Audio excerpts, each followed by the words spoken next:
Hey, yeah, hi. So, I decided to bust out this giant robot suit a little earlier than usual. Also had my minions grab all the rings in the area first. So, those are gone. Oh, yeah, I also stopped using metal that was weak to hedgehog quills. Huh.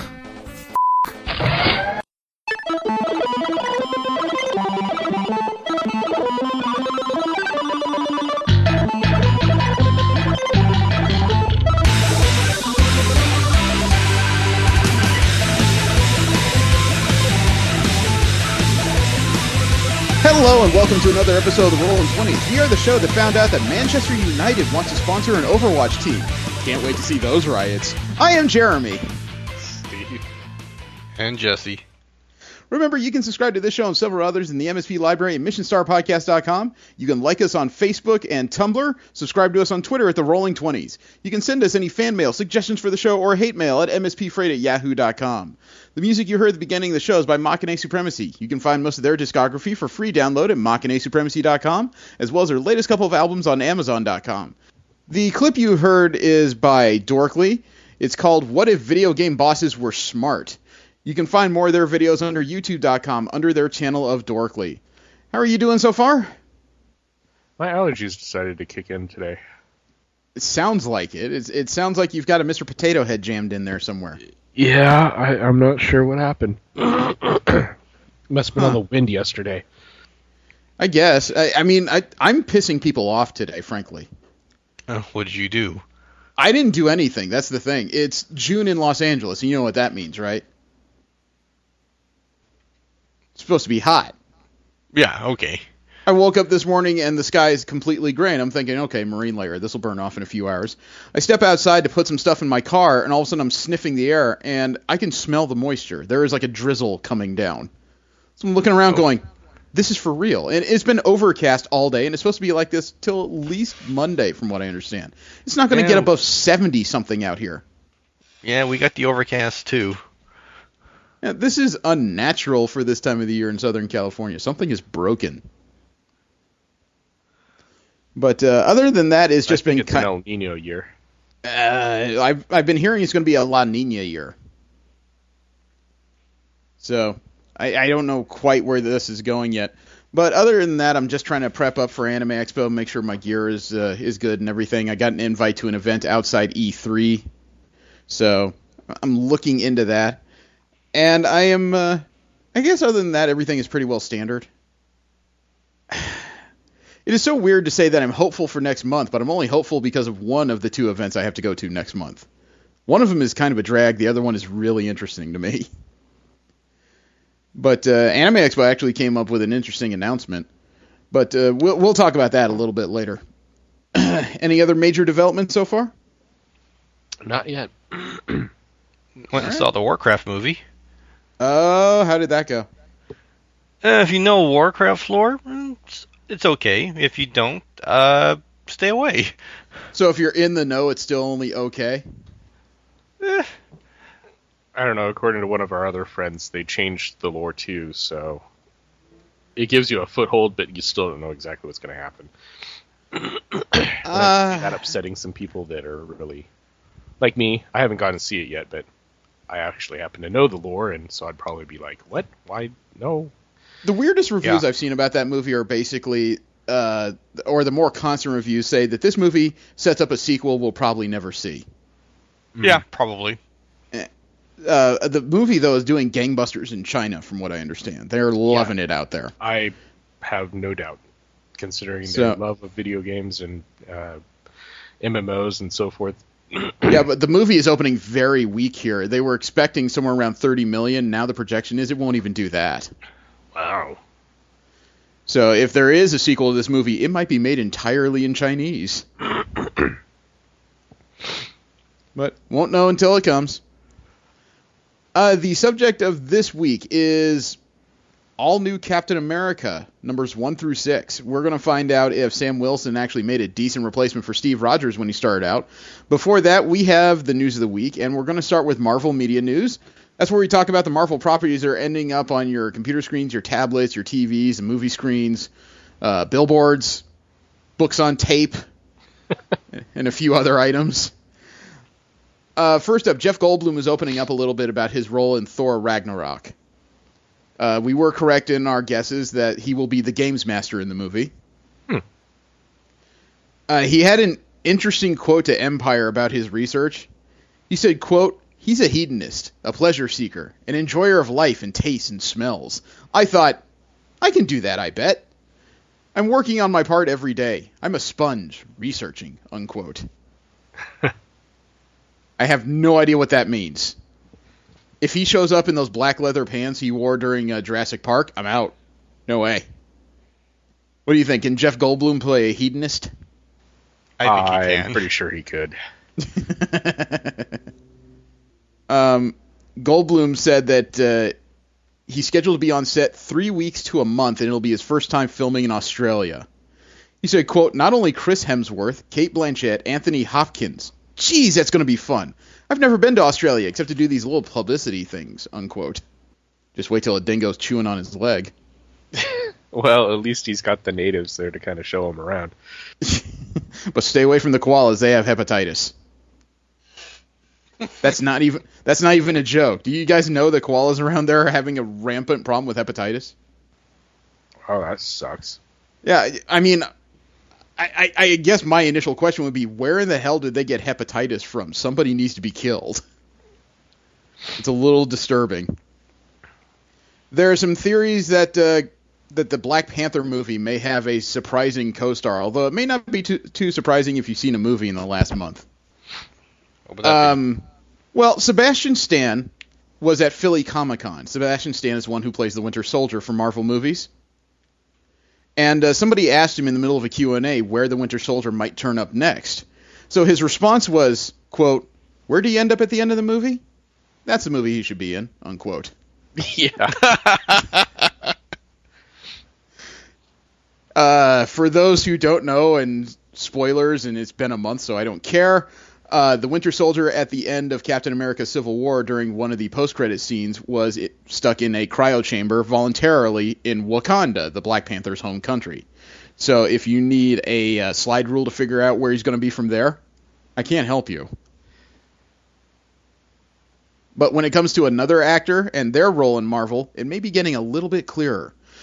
If you remember about 3 weeks ago, we heard that Sharon Stone mentioned that she had a wee role in an upcoming Marvel film, and that started the speculation that she would be the Wasp who was stuck in the quantum realm as a result of her adventures in, I think it was the 70s? I don't recall, but her adventures were detailed a little bit in the original Ant-Man film. Now, that theory has changed quite a bit. Stone said her character has actual powers and is a superhero. Okay. Huh. It's interesting because she says that the character she's playing has heat powers. Okay, I can think of several heroines that have. The thing is, though, the current theory on Newsarama is that it's actually a more modern character than you think it is. She said she has a small role, a wee role, and she's playing a character with heat powers. So the new theory is that she is not going to be in the Ant-Man and the Wasp film. She's going to be in the Captain Marvel film as Abigail Brand. Oh. For those that don't know, Abigail Brand is actually a recent character in Marvel Comics. She was introduced during the Astonishing X-Men period that Joss Whedon was writing. Mm-hmm. She is the part alien, part mutant with green hair who was formerly running S.W.O.R.D. and is currently second in command to Captain Marvel on Alpha Flight Station. So that would actually line up very well with everything we've heard thus far. Mm. But, again, won't really know until it happens. It is confirmed now that Namor, the rights to the Submariner, have gone from Universal back to Marvel. Oh. But there's already one actor who says he wants that role, like, now. Who? And oh, God, it wasn't anybody I expected to say they wanted to play this. The actor is named Brian T. Brian T's been in a few films lately. He's actually lately been in the remake of Teenage Mutant Ninja Turtles. He was the actor they hired to play the current Shredder. He said, quote, "This is what. Just saying, Marvel Studios just picked up the rights to Namor, who is the Submariner, and I would love to play the Submariner. I grew up as a comic geek, and the Submariner is one of my childhood's fondest superheroes. I feel like I can play him. If there is one role right now that I would love to play, it would be Namor, unquote. I would love to see him play Namor. It would actually play into Marvel's recent need for, the more vocal minorities' desires to see diversity as far as their casting. Mm-hmm. However, Namor is kind of a tricky subject, not because he's a weak character, but because you have to get kind of specific in your writing to have a good reason why the Prince of Atlantis, suddenly gets involved in surface issues. You know what I'm saying? It's not like Iron Man's going to be a little bit ironic if they were just like pollution. Stop throwing your crap in the ocean. Yeah. All of a sudden, he just joins up with the Fantastic Four, who've recently bonded in the Marvel Universe, and they form Captain Planet. But there have been allusions to Namor in past movies, but they haven't really broached that topic because of rights. Now that topic can be reopened. I just wonder if they even have a plan for the character yet. I don't think this is anything they were expecting recently. Yeah, probably not. Spider-Man Homecoming is adding actors in addition to Michael Keaton, who is apparently back again for the project of Spider-Man Homecoming. They're casting an unknown role for a 14-year-old actor named Michael Barbieri. Barbieri's recently filming The Dark Tower, the adaptation of Stephen King's prose novels. They haven't said what exactly this guy could be. I thought this was taking place in high school and whatnot, so... It is high school, but a 14-year-old actor, I don't know if he's playing an actual Marvel name character, something new to the movies. It might be incidental for all I know. Yeah. He might just have a cameo. I don't want to think that he's going to be like Flash Thompson or anything like that, but, Well, I'm not saying he's going to be Spider-Man's girlfriend or anything. I just don't know what he's doing. I don't want to speculate because in Spider-Man's pantheon, there's a bunch of normal characters, normal people who just accidentally get caught up in what Peter Parker does. So I couldn't even hazard a decent guess. But he's not the only actor that was added to Spider-Man Homecoming. Somebody who's already played in Marvel films now has a role in this. And the odd part is the last time this character was seen was 1944. Who? The actor's name is Kenneth Choi. Last time he was seen, he played Jim Morita in Captain America: The First Avenger. He was the Japanese-American soldier that was rescued with Dum Dum Dugan and the other soldiers when Cap was looking for Bucky. Uh-huh. It's very unlikely he's playing the same character. He might play a descendant of Jim Morita, but the character he is playing is going to be the principal of Peter Parker's high school.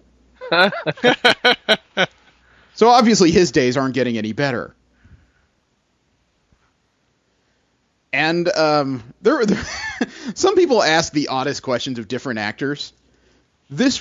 I think this would be a heck of an upgrade. We've talked before that the Ghost Rider, the rights for that character have been back with Marvel for a while, and the Ghost Rider would be ripe for like a cable or internet series. Oh yeah, definitely. The Ghost Rider's story is a little too complicated to tell in movie form. I'm not saying Marvel couldn't do it, but I just think the Ghost Rider with his pantheon would do much better with TV. The odd thing is, there is an actor who has expressed an interest in playing it, and it's so stereotypically correct, I would pay serious money to see this. Who? Uprocks decided to ask Norman Reedus if he would be interested in a supposed Ghost Rider TV show. Norman Reedus is the one who plays the psychotic redneck with a heart on The Walking Dead, Daryl Dixon. Right. He's also been in the Boondock Saints movies.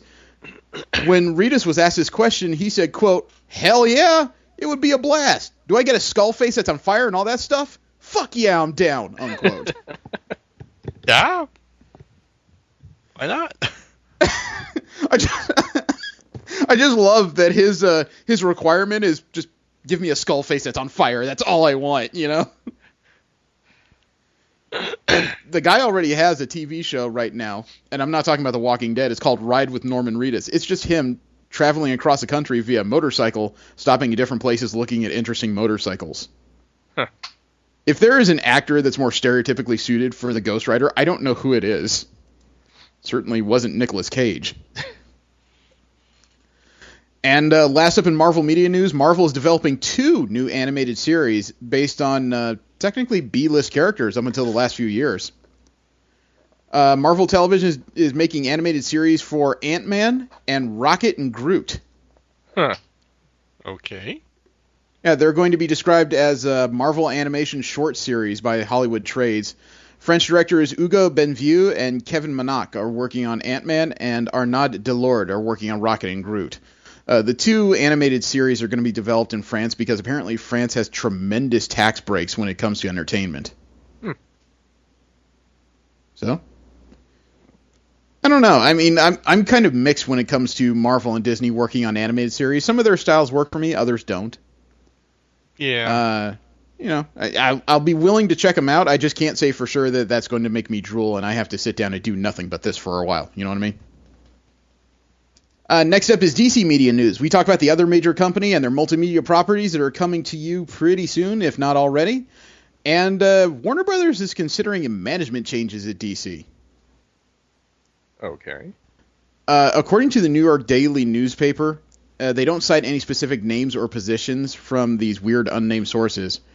But apparently they're going to work on the DC film studios and apparently be changing some of the management up there.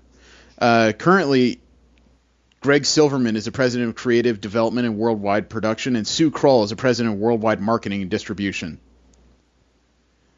Silverman was mentioned in last month's report as a DC Films shingle and direct supervisor to John Berg. So it sounds like Warner Brothers may be looking to make another change in the DC movie properties at the management level. Maybe it's someone who can actually help make a decent movie. Oh, you had to go there, didn't you? Oh, You just you were had all to go thinking there. it. You were Everybody all was thinking thinking it. Look, just because Zack Snyder hasn't made a watchable movie in the last decade, I know that's entirely subjective, but since he's done 300, I can't really think of anything he's done that's entertained me. You guys? The Marvel movies that he's done, or DC movies that he's done. Not so much. I was about to say, if Zack Snyder starts making Marvel movies, I can imagine Kevin Feige walking out of his office, tossing a lit lighter over his shoulder and just burning the whole frickin' thing down. I don't really pay attention to most everything else, so yeah, I have no idea if I've seen any of his other movies. Sucker Punch? Nope. Oh God. The Watchmen? Oh yeah, I watched The Seen Watchmen. that That one. wasn't bad. Meh. I just like that the ceiling is, it wasn't bad. I don't know. It I'll stop. I could beat this horse for hours, and I could beat it to the fact that it's dog food, probably rebirth into a horse, and kill it again. The Suicide Squad has gotten an official rating from the Motion Picture Association of America. R? PG-13. really. Wow. Yes. It earned the rating for sequences of violence and action throughout, disturbing behavior, suggestive content, and language. But there is no R rating despite previous rumors over the success of Deadpool affecting their judgment. Okay. I mean, okay. Making it PG-13 means that it's good for all countries. It means China won't ban it. That's a good thing. That means it has the opportunity to make more money. But knowing what we know about the characters and subject matter of the Suicide Squad, should it be PG-13? I don't know. It might make it funnier because of implied things. I don't know, because implied things, Batman v Superman had a lot of implied things. They just happen to be boring as hell. Deadpool was in your face with everything, and it seemed to have made him more money than, almost more money than Batman v Superman, frankly. And he didn't even open in China. They could make a PG-13 Suicide Squad and be decent. They can make it rated R and be decent. I don't think it's deciding factor. I'm just having skepticism. That's all. I do think that I don't think that's the greatest of decisions that they could have made. You know what I mean? Mm. But I will leave it there. I'm not looking to start a fight, I swear. You guys remember who J.K. Simmons is? Yes. He played J. Jonah Jameson in several of the Spider-Man movies, and he's been cast by DC in the Justice League movie in an unknown role. He is now an old man that could kill you. I seen the pictures. I don't know what in the blue frick they have him doing, but he has hit the gym recently, and he has hit it hard. Actually, I think he's picked it up and punched it, frankly. He's hit it so hard. Steve, have you seen what he's done to himself? No. I just saw a picture like just before we start this show. I don't even know how to quantify this, man. His arms, he looks like he could strangle the crap out of Hulk Hogan. Take a look at this image. Good lord. And those are not heavy weights he has in his hands. Those look like 20s, 25s. He looks like the kind of Aquaman that could pick up a polar bear and throw it at you. He looks like the world's most lethal Santa. I'll be honest with you, painted green, he could look like Maestro. I mean, look, those guns are impressive, dude. Yeah. I'd like to know what workout he has. Then again, I don't want to know, because if I ever look like that, I will get shot. If he plays an aging Superman, I am so in. The director of Aquaman, James Wan, reveals that he was actually offered another movie. Which one? He was offered another DC movie. When he was brought in by DC, he was actually given a choice to direct either Aquaman or The Flash. Huh. Oh. And he told Uprocks, quote, it was, well, oh geez, this would be a big tidbit. They asked me which of the two characters I'd be interested in, and it was between The Flash and Aquaman. This is how I weighed it. For me, we've seen various versions of The Flash. There's a popular show on TV, and there's a great one in the 90s. I loved that Flash. But the thing that ultimately pushed me towards Aquaman is I love the possibility of creating a whole new world.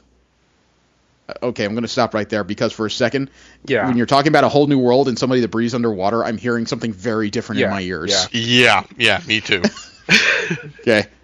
Continuing the quote, I've always wanted to do a world creation story and visually create this amazing, incredible, magical kingdom.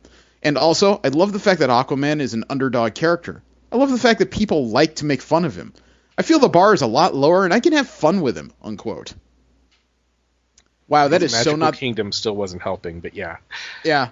It's just, I understand he says that it's an underdog character and he just wants to have fun with him. That is so not the message Jason Momoa has been pushing since he was cast.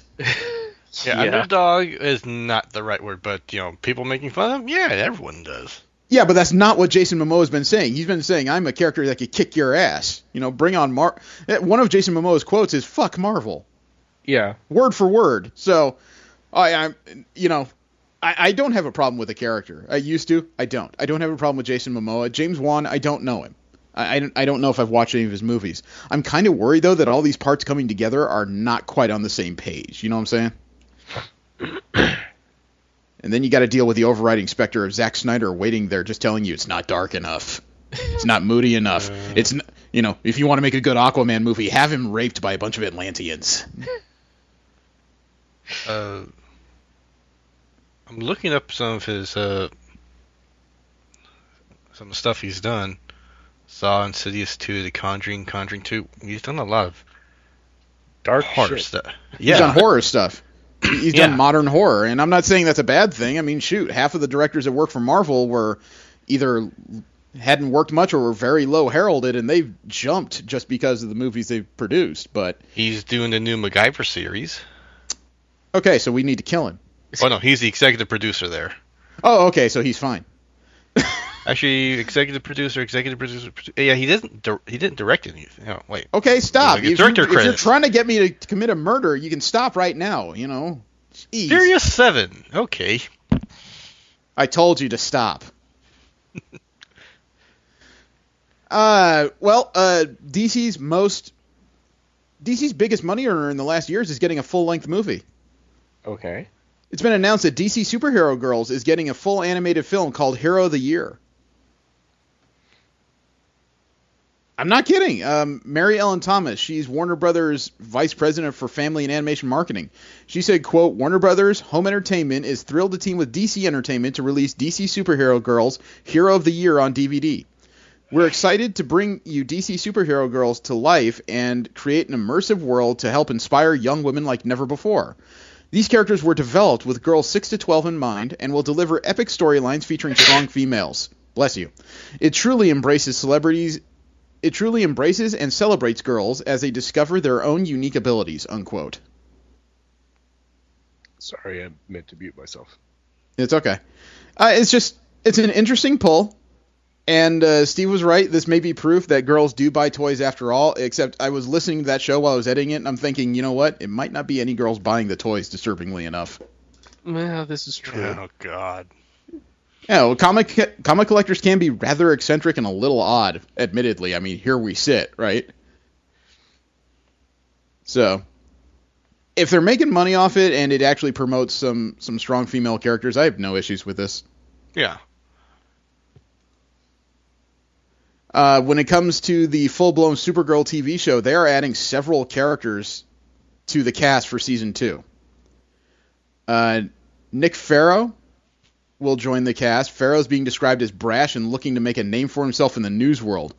Apparently, he's going to play a modern version of Snapper Carr. Unfamiliar. Snapper Carr was a longtime DC sidekick in the 70s and 80s. He wasn't, as far as I know, he didn't develop any powers. If he did, it was in one of those storylines where it's in very short stints. And apparently his big thing was snapping, which is why he's called Snapper Carr. To me, he sounds like two fish. You know, one small fish just shoved into bigger fish. Yeah. So I don't know if that's the character I would really dig into if I was looking to add to the pantheon of Supergirl. They're also looking to add a character they call the Doctor, a diabolical female leader of Project Cadmus. Now, Cadmus was kind of a Black Ops research and development company in DC. You know, they're responsible for bleeding-edge tech meant to harm superhumans. They'll also add Maggie, who's an out-and-proud detective and member of the science police. That is actually irritating a few people, because it's highly believed that Maggie is supposed to be a different version of Maggie Sawyer. Maggie Sawyer was a prominent lesbian cop in DC Comics who was also the live-in partner of Batwoman, the one that was never allowed to get married. Oh. Okay. Yeah. So that has some people wondering if possibly Kathy Kane, you know, Batwoman's alter ego, will show up in Supergirl at all. And, you know, it's kind of a Maso Menos type situation right now. If she shows up, great. They probably still won't get married. As a matter of fact, they also said in the next season of Supergirl, Superman will not just be whispered in hushed tones or talking to her via text. He'll actually show up on screen. Oh. Played by who, or have they cast that yet? They haven't cast that yet. They've announced that there is plans for at least 2 scenes involving Superman appearing on screen. They have cast a new Vixen for Legends of Tomorrow. New one? Yeah, the one that was in the Arrow episodes recently. Uh-huh. She is unavailable for the kind of shooting schedule that Legends of Tomorrow has. So, oddly enough, the lady who's been cast in it, I believe, is the one who was doing it for the animated series recently. No, they were the same person. Oh, were they? No, Yeah, that's they right. were the same person. I'm sorry, they did cast someone else in this because apparently this is not the modern Vixen from the Arrow TV show. This will be a prior Vixen that's been pulled out of time. Okay, that's easy enough to do. Yeah. So they are adding the character, which oddly enough falls in line with my theory of TV. I've told you that when you have a black male or black female and another one shows up, all of a sudden, you know, one of you has to go. They're adding a black female at the end of last season. They got rid of Hawkgirl. Huh. She and Hawkman flew away happily. So all of a sudden that tells you a new dark-skinned lady's coming. It's just a weird way TV works, you know? It's like black people are like Batman and Clark Kent. You can't see them together. There's going to be a new animated Justice League TV show. At a recent convention, they showed a large image of the proposed cast for the show, and it actually looks like it could be rather impressive. Pics? Excuse me? Pics. Show us. I'm waiting for please, asshole. Now! No. You can go find it yourself. Okay. So far, the images show things like the Blue Beetle, Dr. Fate, Shazam, the second Dr. Light, the Joker, Firestorm. I believe that's Mr. Miracle, Big Barda, the Joker with a cape. Oh no, that's something else. Sorry. That may be Count Vertigo, Harley Quinn, Hawkman, Lobo, the old Lobo, not the svelte one. Oh, nice. And a couple other characters. So it appears this new Justice League tune is going to be rather involved. This has got to be a Cartoon Network series. I don't know any other station that does this. It's not like Saturday morning cartoons exist anymore as a concept. But there is another animated film that Justice League is planning to do in addition to Superhero Girls. Justice League Dark will not be a movie. It's going to be an animated movie. Huh. I think that would be easier to pull off. Apparently, a small preview of it may be mentioned in a listing of extra features for the Batman Killing Joke release.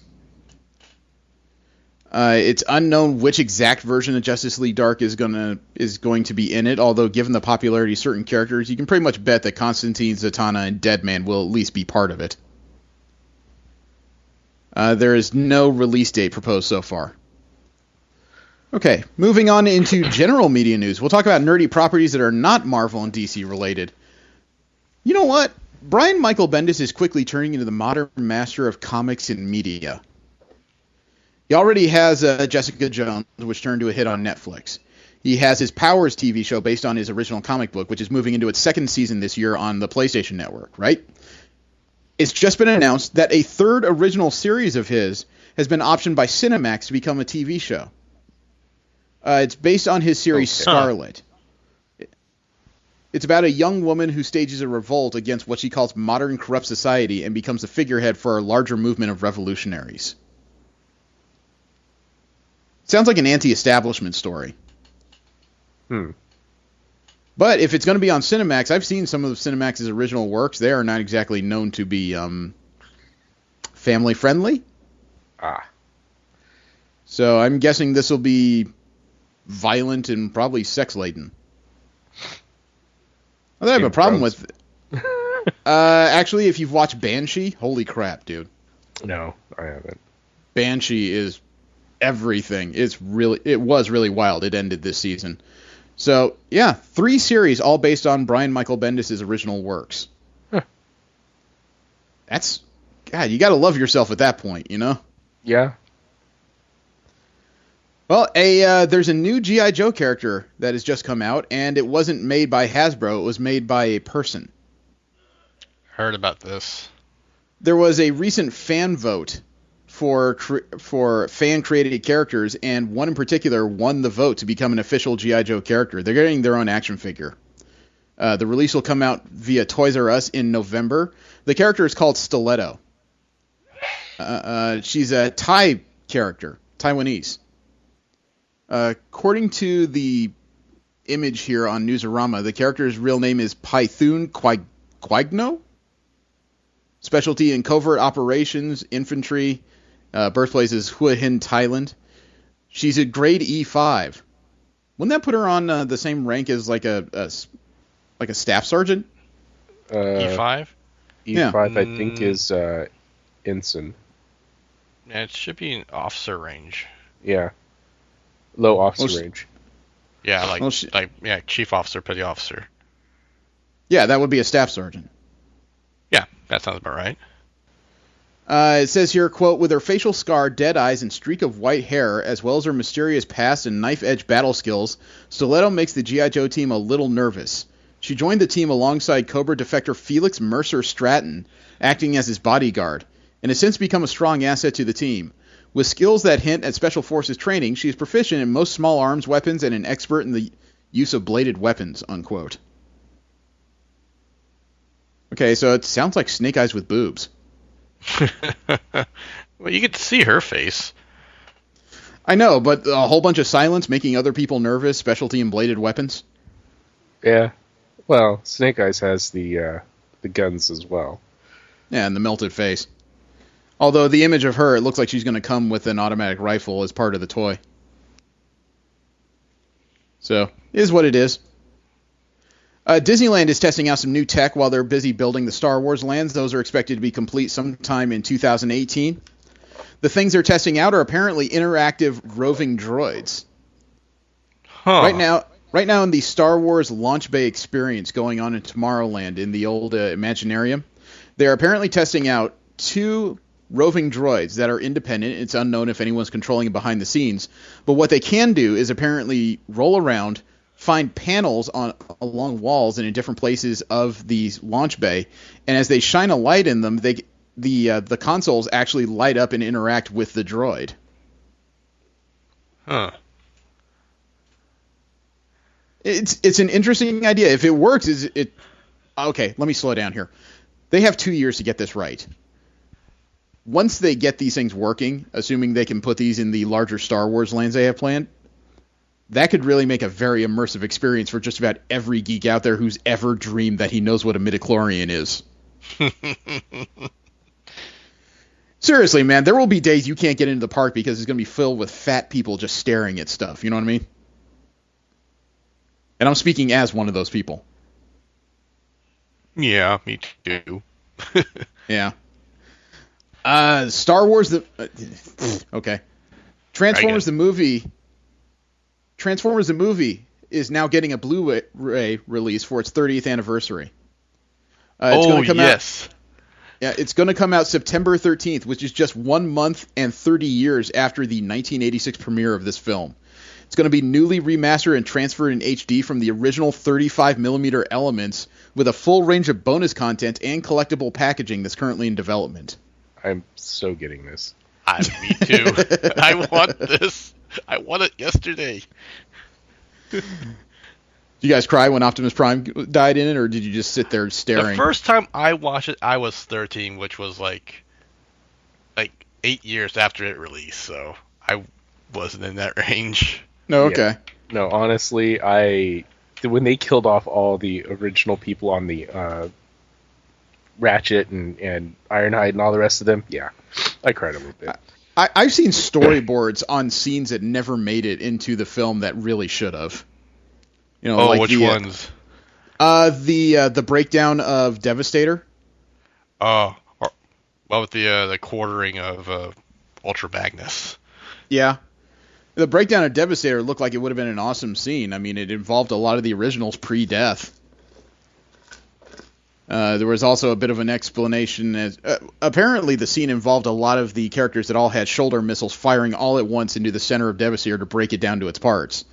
Wasn't enough to stop them from dying. You know, they still went down in a hail of gunfire, but supposedly the way it was written out, it was just supposed to be a big power movement when the Autobots tried to push back during that assault. Congratulations, you set one big guy, now you got 6 guys to deal with. In addition to the hordes behind him, I think was a problem. There is actual Star Trek money that it can be used for currency in Canada. What? Old Press Latinum?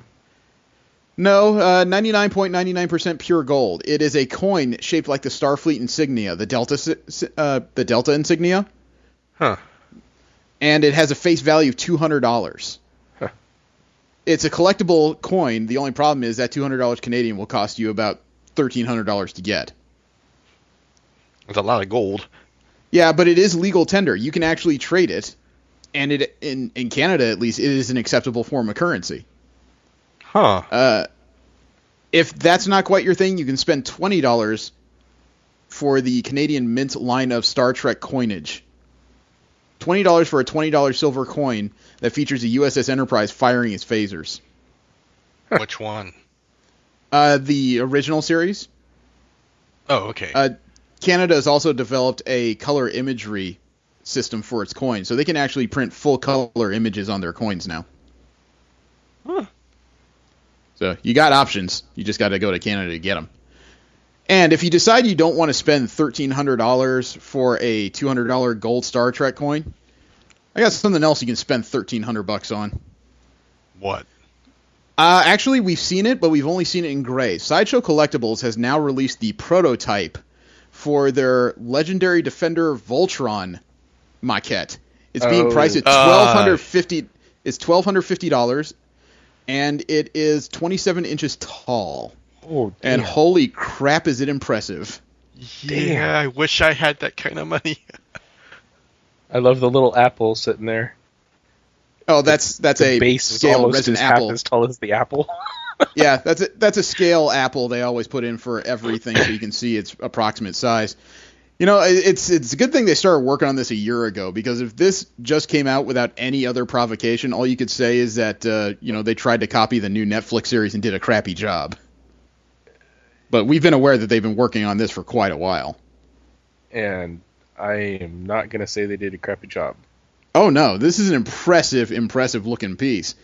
But if I love you that it looks like it's seen about it is used. Yeah. The thing about it, though, is if you put this on a shelf, it can be the only thing on the shelf. It is massive. Yeah. Yep.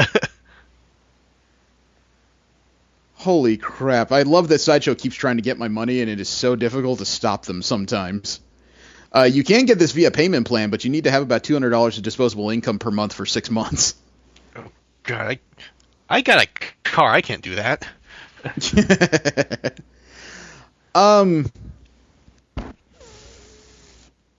Sorry, Peter Capaldi. Somebody needs to keep him away from microphones. What In has a he good done way this or a time? bad way? It depends on who you are and what you think of certain characters in the Doctor Who universe. He was at a recent appearance with the lady who played Clara Oswald, Right, okay. Jenna Coleman. And they were talking back and forth, and somebody decided to ask if the Doctor would remember the character of Clara at all after his mind was wiped and she apparently flew off into the universe with another immortal called Me, being played by Maisie Williams. And oh God, he really needed to keep his mouth shut, because even he caught it at the last minute. He said, quote, "I'm not sure how successfully Clara was able to wipe his mind. I was about to tell you something I can't tell you." But they kept pressing him for details, so he just said, quote, "I just shot something that Clara was still there in," unquote. Aha. Now, we don't know if that's a future appearance of the character. You know, the Doctor does travel through time, so he might appear to Clara in her own past. That could occur. Right. So, and Jenna Coleman is working on other TV properties right now. So, if this is anything, it's definitely a one-off appearance. I'm pretty sure on that. You know, she was signed to do the Queen Elizabeth TV show in England recently. So, she has other business. It's almost too bad. She would make a hell of an X-23. Sacha Baron Cohen, the comedian and actor, he's actually going to play a long-standing comic book character in a movie soon. Who? According to The Hollywood Reporter, Ethan Cohen is going to work with Sacha Baron Cohen and make a Mandrake the Magician film. Why does it sound familiar? Mandrake the Magician is like a pulp-era comic book hero, man. He's an old-fashioned illusionist type magician. Oh, wasn't he's one of the guys from the Defenders? Well, technically, the Defenders of the Earth was 4 pulp heroes put together in a cartoon. Okay. All those characters predate that cartoon by quite a bit of time. Well, I'm pretty sure, but that's like the only reference I remember. Oh, okay. And if you're wondering what kind of person Ethan Cohen is, Ethan Cohen wrote 2008's Tropic Thunder. Okay. I could check this out, man. I am just intrigued enough to see it. Do you think that Pacific Rim needed more lightsabers? No. I don't know. I've not seen the first movie yet. Well, we'll see how the second one goes. John Boyega just signed up to play the lead in Pacific Rim 2. I hadn't even heard they were doing a sequel. The sequel was supposedly off, but all of a sudden they came out with this announcement this week. So apparently the sequel is back on. And John Boyega, who played Finn in Star Wars The Force Awakens and the upcoming Star Wars Episode 8, he is now signed on to play the lead. He's going to play the son of Idris Elba's character. Okay. I didn't even know he had a son in that movie. Never mentioned one. Nope, never did. This is going to be one of those writing things where Dad forgot about me in boarding school or some weird crap like that. Yeah, focused all of his attention on that Asian whore. Why did Dad have to do a diversity hire, I swear? Crap, man. And last up when it comes to general media news, I know I was going to tone down the video game stuff here, but this I had to talk about. What? There's an Australian company called Zero Latency, which according to the Financial Review, is working with Sega Live Creation to open a permanent warehouse-sized virtual reality center in Tokyo. Customers are supposed to be able to enter this warehouse and don VR headsets powered by Zero Latency's tech and run around shooting zombies. A VR warehouse-sized shooter. Sega will not be using its own hardware or games. Everything will be provided by Zero Latency. You want to see a concept video? Sure. Why do you sound so goddamn worried? I'm not don't a know. big fan of zombie shooters. Well, For this me, is it's more of a worry of like, okay, everybody's running around with headsets in this warehouse and they run into each other, and yeah, that just doesn't sound fun. But I don't know. We'll see how it goes. You're assuming that they can't see other player characters within the game, though. Yeah, it is true. Oh, I sent the video. Wow, that's loud. That is an impressive logo. Zero Latency. Ooh, cocked and locked. Oh, The those future of are immersive sniper entertainment. Their headset. Yep.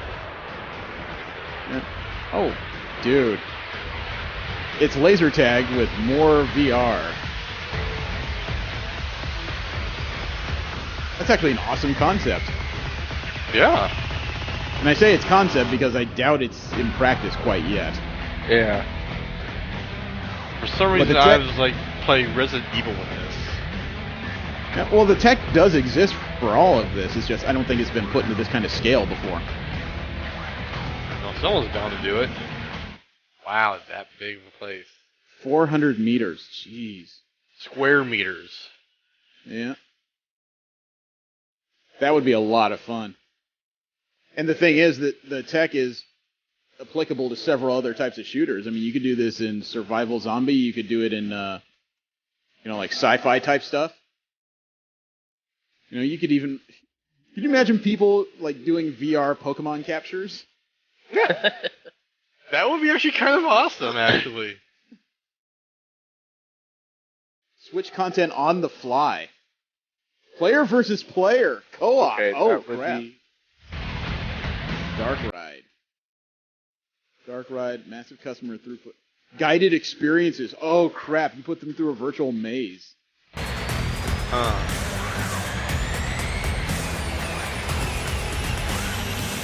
That's pretty Congratulations, kick-ass. your eyes are now dilated. That was amazing. It was like literally being in a video game. I didn't expect anything like it. That was honestly... It looks like they may have a amazing working to see what prototype they've at done. least. I'm still kind of shaking, but yeah, it was so cool. I would be down to try that. It does look interesting. Yeah. Crap. That's a cool idea. I'm actually... I would say I'm surprised nobody's tried it before, but again, our technology's only just come to a point where stuff like this is possible. From there, we go to Marvel comic news. We'll talk about the Marvel properties that will end up on the comic book pages, and Ta-Nehisi Coates has decided to apologize. Ta-Nehisi Coates, he's the novelist who is the current author on the Black Panther comic book series.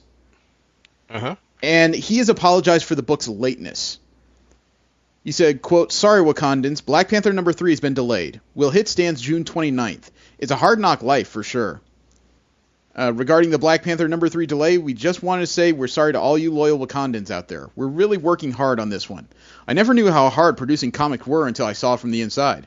I can't read books the same anymore. My rage is a lot less. But that said, we want to be on time with you guys, and when we aren't, it isn't because we're trying to make you wait. It's because human beings have limits. Anyway, hope you'll stick around. Seriously, it's big, long, epic tale. It will pay off, guaranteed. Don't want to ruin that by rushing and effing up the quality of the book. Stick with us, we won't let you down. T'Challa ain't never lied," unquote.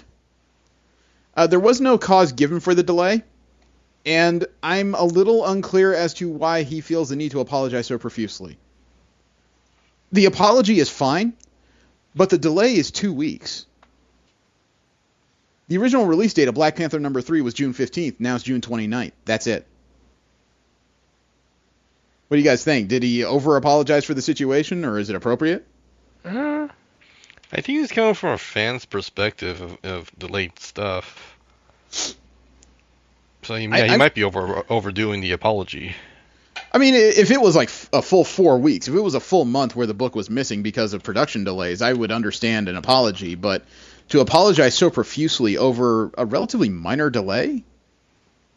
I appreciate this. I appreciate the sentiment, but it just feels like a bit much, you know? There are some fans who will rage for like an hour delay, so... Yeah, comic books aren't released by the hour, man.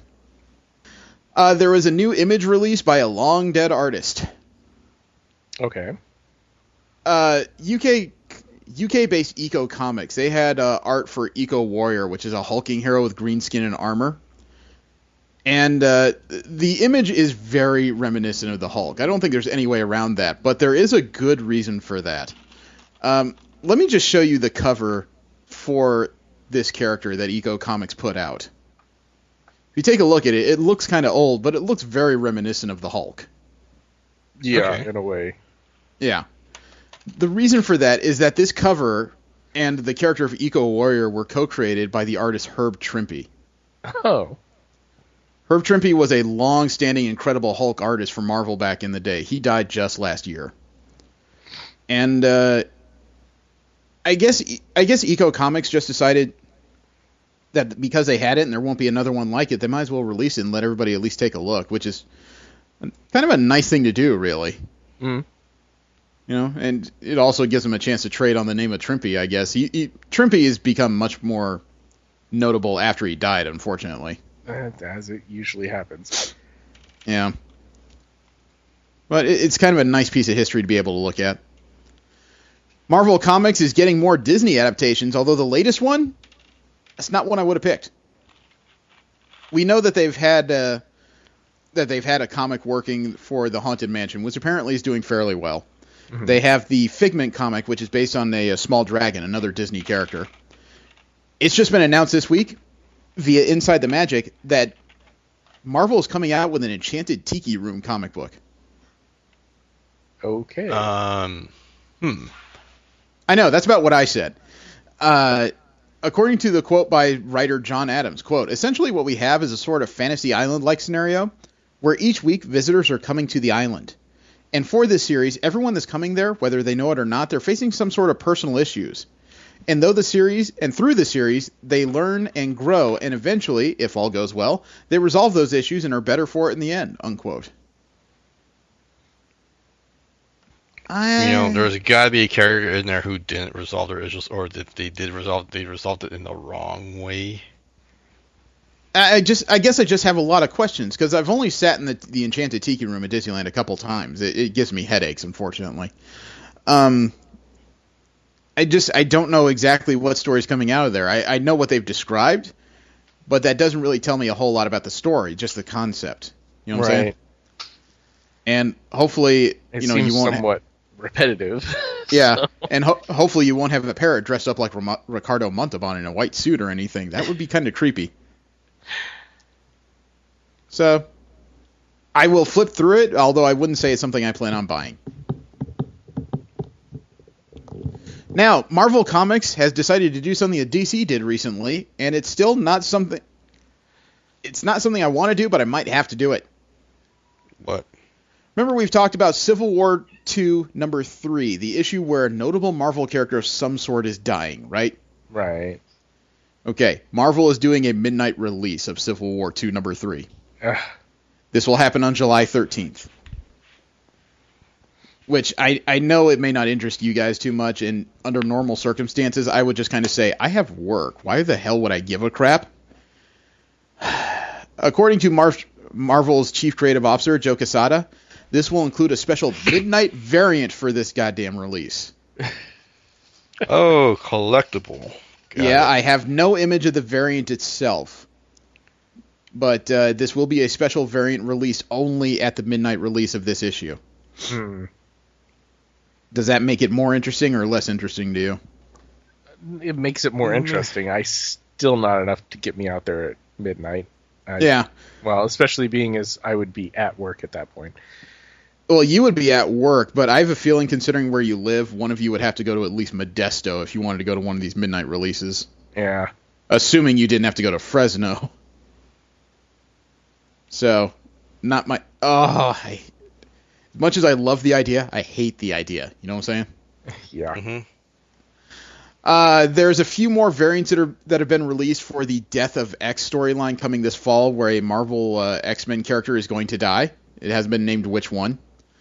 And some of the new variants are a little creepy. I mean, if you go through the gallery, the first three are the three we've seen. Colossus, the current Jean Grey Marvel Girl, and Nightcrawler. When you get to the fourth image, you get an interesting image of Rogue clutching a dead Gambit, but it looks like she's absorbed his powers. Gambit's eyes, yeah. Then the next one is Medusa choking the crap out of Cyclops. But isn't he already dead? Wouldn't that be the odd irony if, as soon as this character dies, all of a sudden Cyclops comes back? Then the next one is the new Wolverine surrounded by her own clones. Then after that, the old battle between Apocalypse and Cable. It's been a lifelong dream of his, hasn't it? Yeah. Doesn't look like it's going so well for him, though. No, it did not. I read this and I couldn't believe it. And even though I'm about to say it, it's still hard to believe. Leah Thompson is returning to Howard the Duck. Okay.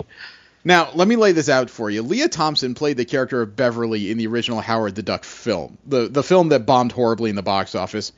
I have a special place. Yeah, I have a special place in my heart for this piece of dung, man. It's a bad movie, but I love it. The thing is, though, she's not returning for a sequel film. She's not returning for a new Marvel film. Leah Thompson is going to be a character and image in Howard the Duck number 9 coming out this coming week. Uh-huh. Joe Quinones, who is the artist on there, revealed that he did talk to Leah Thompson. The writer did as well. Chip Zdarsky. They talked to her about being a character in the comic, and she loved the idea. So the character of Leah Thompson is going to be in Howard the Duck starting this week.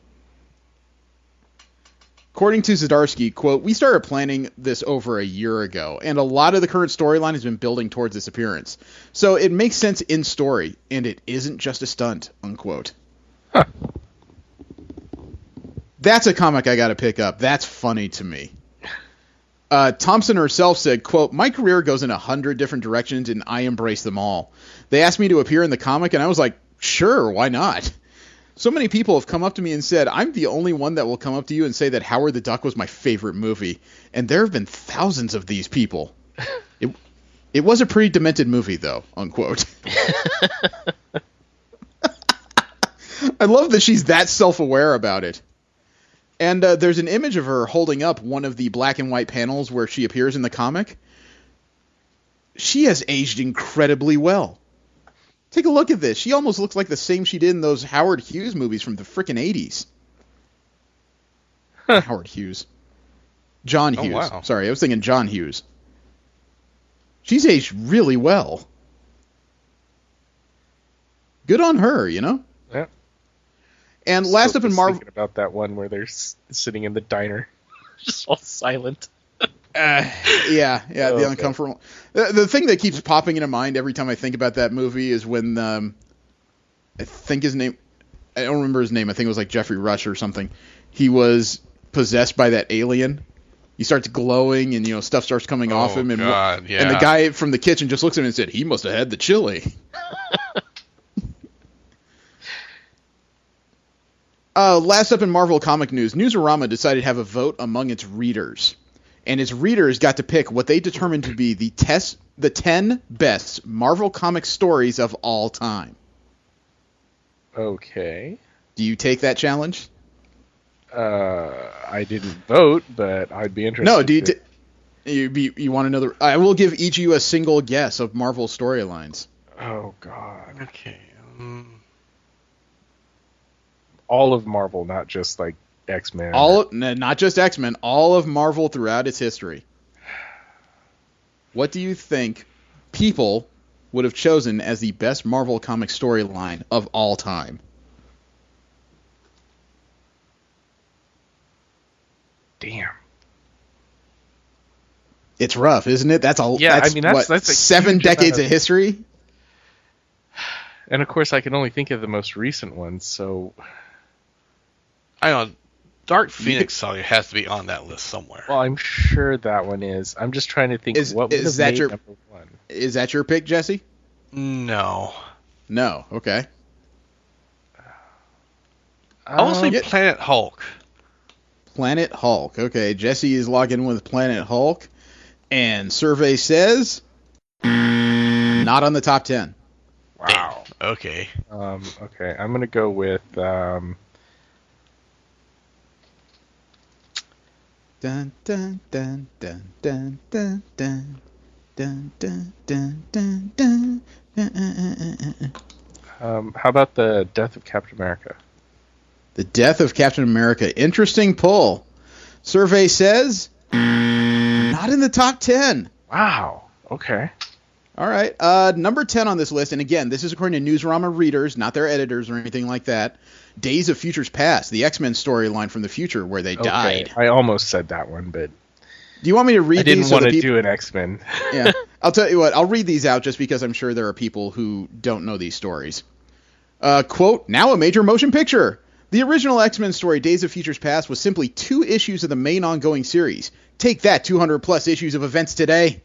Uncanny X-Men 141 and 142 in a dystopian future. Mutants have been rounded up into concentration camps. That is, the ones who haven't been slaughtered.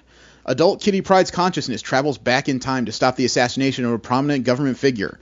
In the story, Senator Robert Kelly, by Mystique and her Brotherhood of Evil Mutants. While she succeeded and the world was avoided, at least in one timeline, there were some lasting effects. Rachel Summers, a prominent character in today's X-Men titles, came from that alternative future. So did the hyper-advanced Nimrod Sentinel, which eventually became one of the components of the villain Bastion, unquote. Yep. Number 9 is a story we've all read, and I'm a little disappointed you guys didn't remember it. Well, it's not maybe that we didn't remember it. I just don't know that it would have been one of the ones I picked. The Annihilation. Quote, Yeah, in 2000, was something I wanted to pick. Yeah, quote, in 2006, Marvel Comics decided that they were going to ignite the cosmic corner of the Marvel Universe. Turning to Keith Geffen to orchestrate it, a miniseries was conceived of, along with 4 tie-ins meant to establish characters and new and old as major players in the Marvel Universe. In fact, an entire universe-ending thread is stopped completely apart from Earth, and without the knowledge of any of the usual protectors like the Avengers and X-Men. Right. This opened up a new age of cosmic comics for Marvel, with the new Guardians of the Galaxy, characters like Nova, Quasar, and more getting a huge boost. Indeed, the Guardians of the Galaxy movie literally would not have come to pass without Annihilation coming first, unquote. True. Item number 8 on this list is probably not one any of us would have picked because we are not readers of these general comics. The storyline is The Coming of Galactus. Okay. Quote, but long before anyone could even conceive of carving out a whole corner of the Marvel Universe devoted to cosmic threats, Jack Kirby and Stan Lee created what may still be considered the ultimate cosmic threat, Galactus. First appearing in Fantastic Four number 48 through 50, and specifically here in that first issue, the coming of Galactus, the godlike being from beyond the stars, came careening into the solar system and Marvel's first family's lives. The Silver Surfer also debuted here, and perhaps most importantly to the present-day Marvel stories, the Watcher played a major role. In fact, this is when the Watcher breaks his vow of non-interference more than once, something that he would do multiple times across the next 5 or so decades, unquote. I still remember the Watcher as being Spider-Man's sign that something bad is going to happen. Yeah.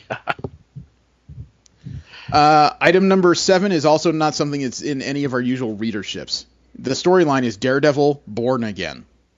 Yeah, totally. Quote, yeah, quote, there was a time when Frank Miller and David Mazzucchelli could basically do no wrong.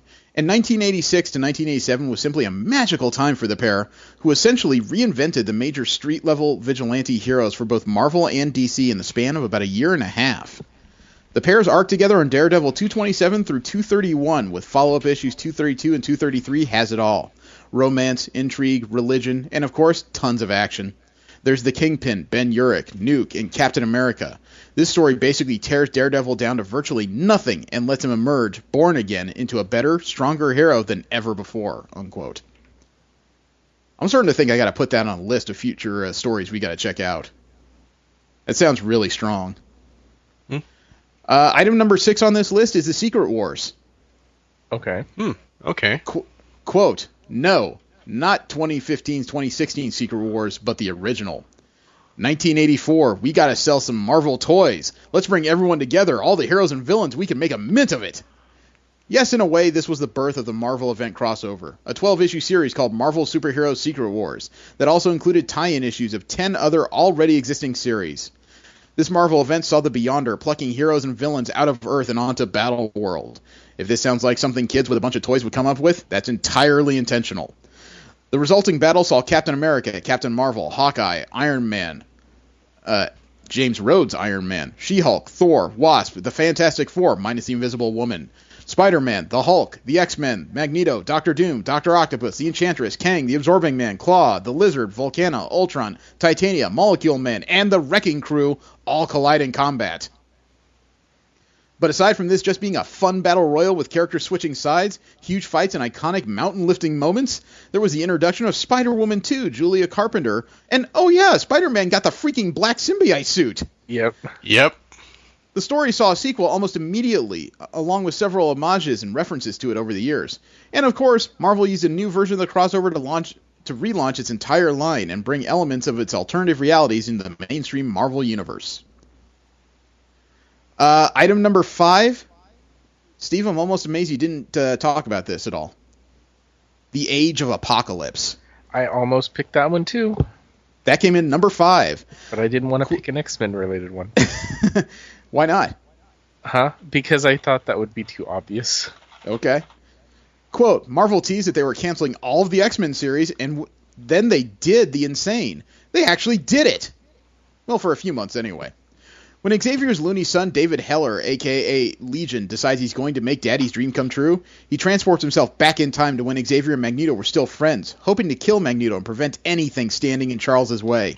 Of course, it goes horribly wrong because they're still friends, and Charles jumps in the way of the blast, instantly killing him and sending a wave of reality shifting throughout time.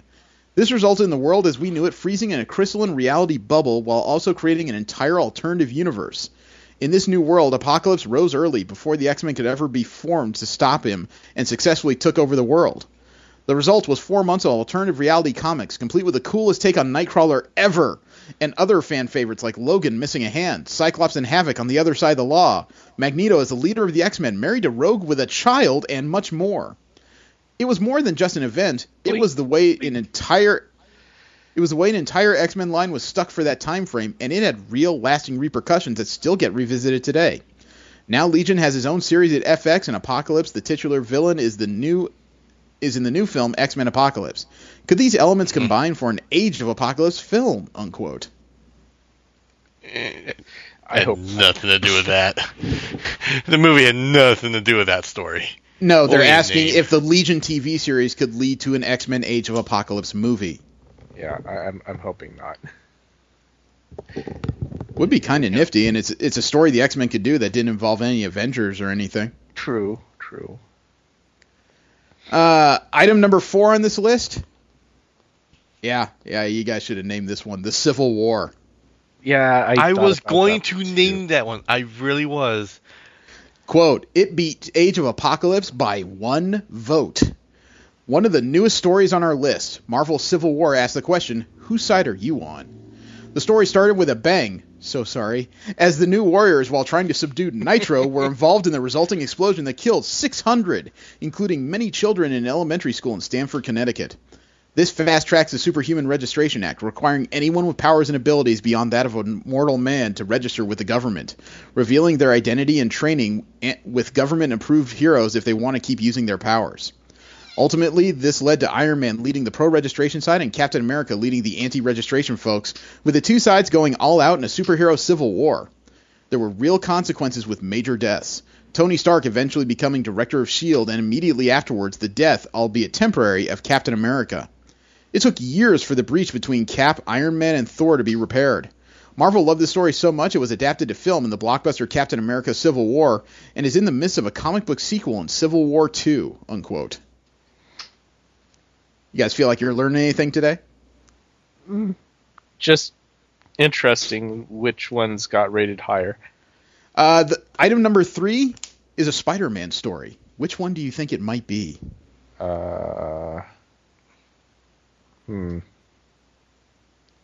There's very few seminal Spider-Man... Actually, there's a lot of seminal Spider-Man stories, but very few that are iconic. Death of Gwen Stacy? There you go. You got one. Quote, outside the death of Uncle Ben, it's quite possible that Amazing Spider-Man 121 and 122 are the most important issues in the entire life of Peter Parker. The story said it right there in the title. They spoiled the outcome. They told the truth. This would be the night that Gwen Stacy died. Norman Osborn, back as a Green Goblin, takes Peter Parker's girlfriend, Gwen Stacy, and throws her off a bridge. Just when it looks like Spider-Man successfully saved her, his webbing caught her ankle, and the sudden stop snapped her neck.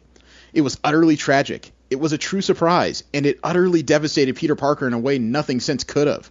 It's heartbreaking and shocking, and in 1973, it was something that made people look at comic books, especially superhero comic books, a very different way, unquote. Mm-hmm.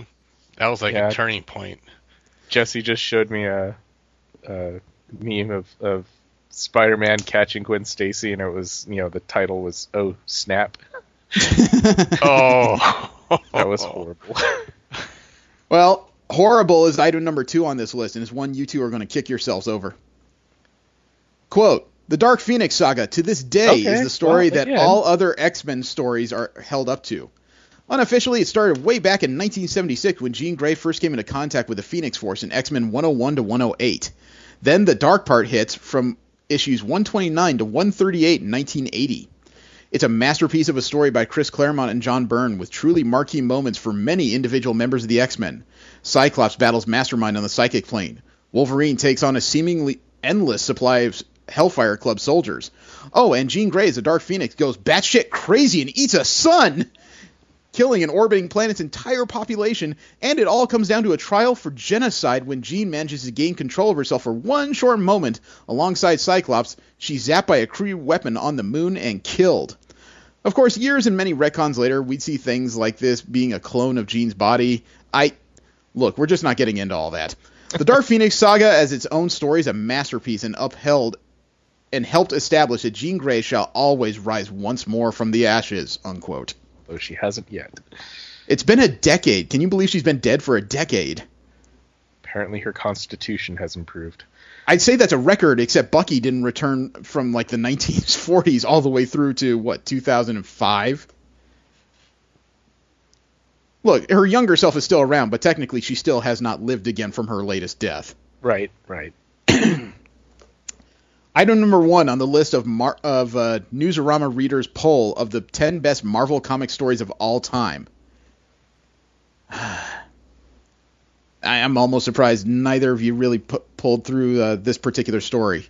Quote, this took the most votes by a wide margin, and the 1991 limited series by Jim Starlin, George Perez, and Rom Lin had it all. This told the story of Thanos having gathered all 6 Infinity Gems. Infinity War, of course. That was on my mind too.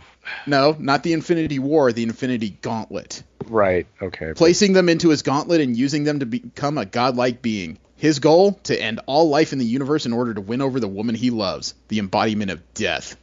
And oh boy, did Thanos come close to succeeding. Using the combined mind of the mind, soul, power, reality, space, and time gems, Thanos killed half of everyone. Everyone! He killed most of the X-Men. He killed Daredevil and the Fantastic Four. He killed Avengers, and he did it all with a snap of his fingers.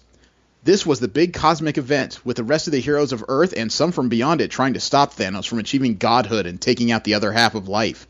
All while the Mad Titan cut a swath through the universe, taking out some of its most powerful beings with ease. In the end, it was up to Thanos' own progeny Nebula to undo what he had done, restoring the dead and putting the cosmic entities back in place. Of course, that's far from the end of Thanos' story, and we'd later have an Infinity War, an Infinity Crusade, and just recently, plain old Infinity. Infinity Gauntlet was so major that it will serve as the basis of a 2-part film, Avengers Infinity War, which will cap off an entire era of Marvel films, unquote. Yeah. I'm not usually a fan of reader polls because they tend to be rather incomplete, but I gotta admit, as far as 10 stories that shape Marvel Comics, that's a good list. Yeah. New, old, all kinds of different polls. 2 X-Men stories, a couple Avengers stories, too, that had no real allegiance to any particular team in Marvel. That was a good list. I wonder, was that all fan supplied, or did they just kind of say, here's some things, vote for which ones you think? No, fans were allowed to submit any story. Oh, okay. That is interesting then, too. Okay, now we have DC comic news, the other side of the major aisle and their comic book news upcoming. DC Comics has managed to sign one creator to an exclusive contract. His name is Mitch Gerads. He is to create comic book content solely for DC and Vertigo imprints. He's going to be continuing his work with Tom King. They've been working on a Vertigo series called The Sheriff of Babylon. The story draws on Tom King's own background and experiences as CIA counterterrorism operations officer. The more I hear about Tom King's background, the more I'm convinced he may have killed somebody I know.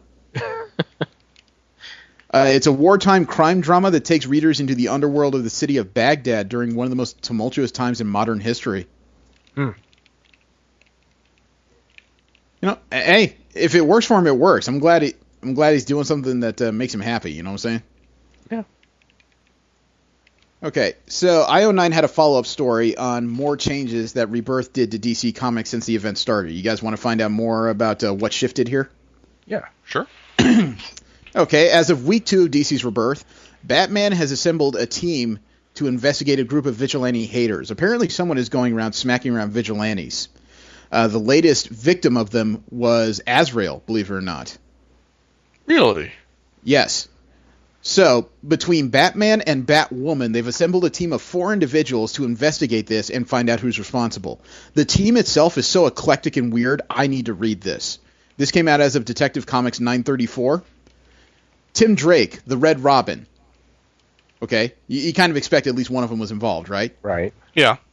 Okay, the former Batgirl, Stephanie Brown, the Spoiler. Oh. Yes. Other former Batgirl, and currently under the codename Orphan, Cassandra Cain. Okay, she's scary. In this universe, she's one of the daughters of Ra's al Ghul. Even worse? Yes. But the weirdest of all is the 4th member. Clayface. What? Okay. Yeah, apparently the story is going to delve more into Clayface's story because, remember, Clayface, in most versions of him, he didn't develop these powers wantonly. It's not like he wanted to be a super criminal. It was just a case generally of either wrong place, wrong time, or somebody giving him something experimental, and he kind of felt like he had no choice. This is the idea of what if Clayface actually has a choice now. He could be like the ultimate infiltrator. Yeah, but the thing is, Batman isn't the one running this crew. He helped assemble it, but all this is Batwoman is Kathy Kane. That makes for an interesting story. What do you think? That seems like one to read later on. Okay. The latest Superman protecting Metropolis is Lex Luthor. Okay. Yeah, he has a new power armor complete with Superman's S and a giant red cape on it. He has decided to take up the mantle since the New 52 Superman died, which is reasonable. Except he has to deal with the other guy who wants the title, the pre-52 Superman. And even though this Lex he stands a chance. Well, you got to give this Lex Luthor some credit. Even though he's still a greedy bastard, he has worked with the Justice League to help end several threats. He was a member of the League for quite a while, so I'm sure Luthor thinks he's got a perfect right to be Superman at this point and just became aware of this other guy who's suddenly here. The problem is where the issue ends off. It's Action Comics 957, and as the two of them are punching it out, it accidentally releases something else. Doomsday's back. Oh. Which one? Which universe? It's dressed just like the one that killed the pre-52 Superman. Oh, crap. Yeah, complete in the green suit with the goggles. Oh, crap. Yep. Batman has enlisted help. He wants Barry Allen's help to find out more about a mysterious yellow button he's recently found in the Batcave. Okay. All they've been able to figure out so far is that it's doused in a radiation that not even the Flash can recognize. And for now, they're keeping it between themselves. They're not going to tell anybody else about it. And, here's another thing. At the end of Action Comics 957, as Pre-52 Superman and Lex Luthor are fighting, and Doomsday is released, Jimmy Olsen and somebody else are watching the melee, and it's leading to a lot of questions. Jimmy Olsen is standing with Clark Kent. Wait, what? Okay. I'm not entirely sure because the issue just came out, but there is an allusion to the fact that this isn't just any Clark Kent. This is the post-Flashpoint Clark Kent, maybe sans powers, that seems to understand this universe very well. Wait, There's a lot of post-Flashpoint? mystery. Yeah, the one that supposedly died recently.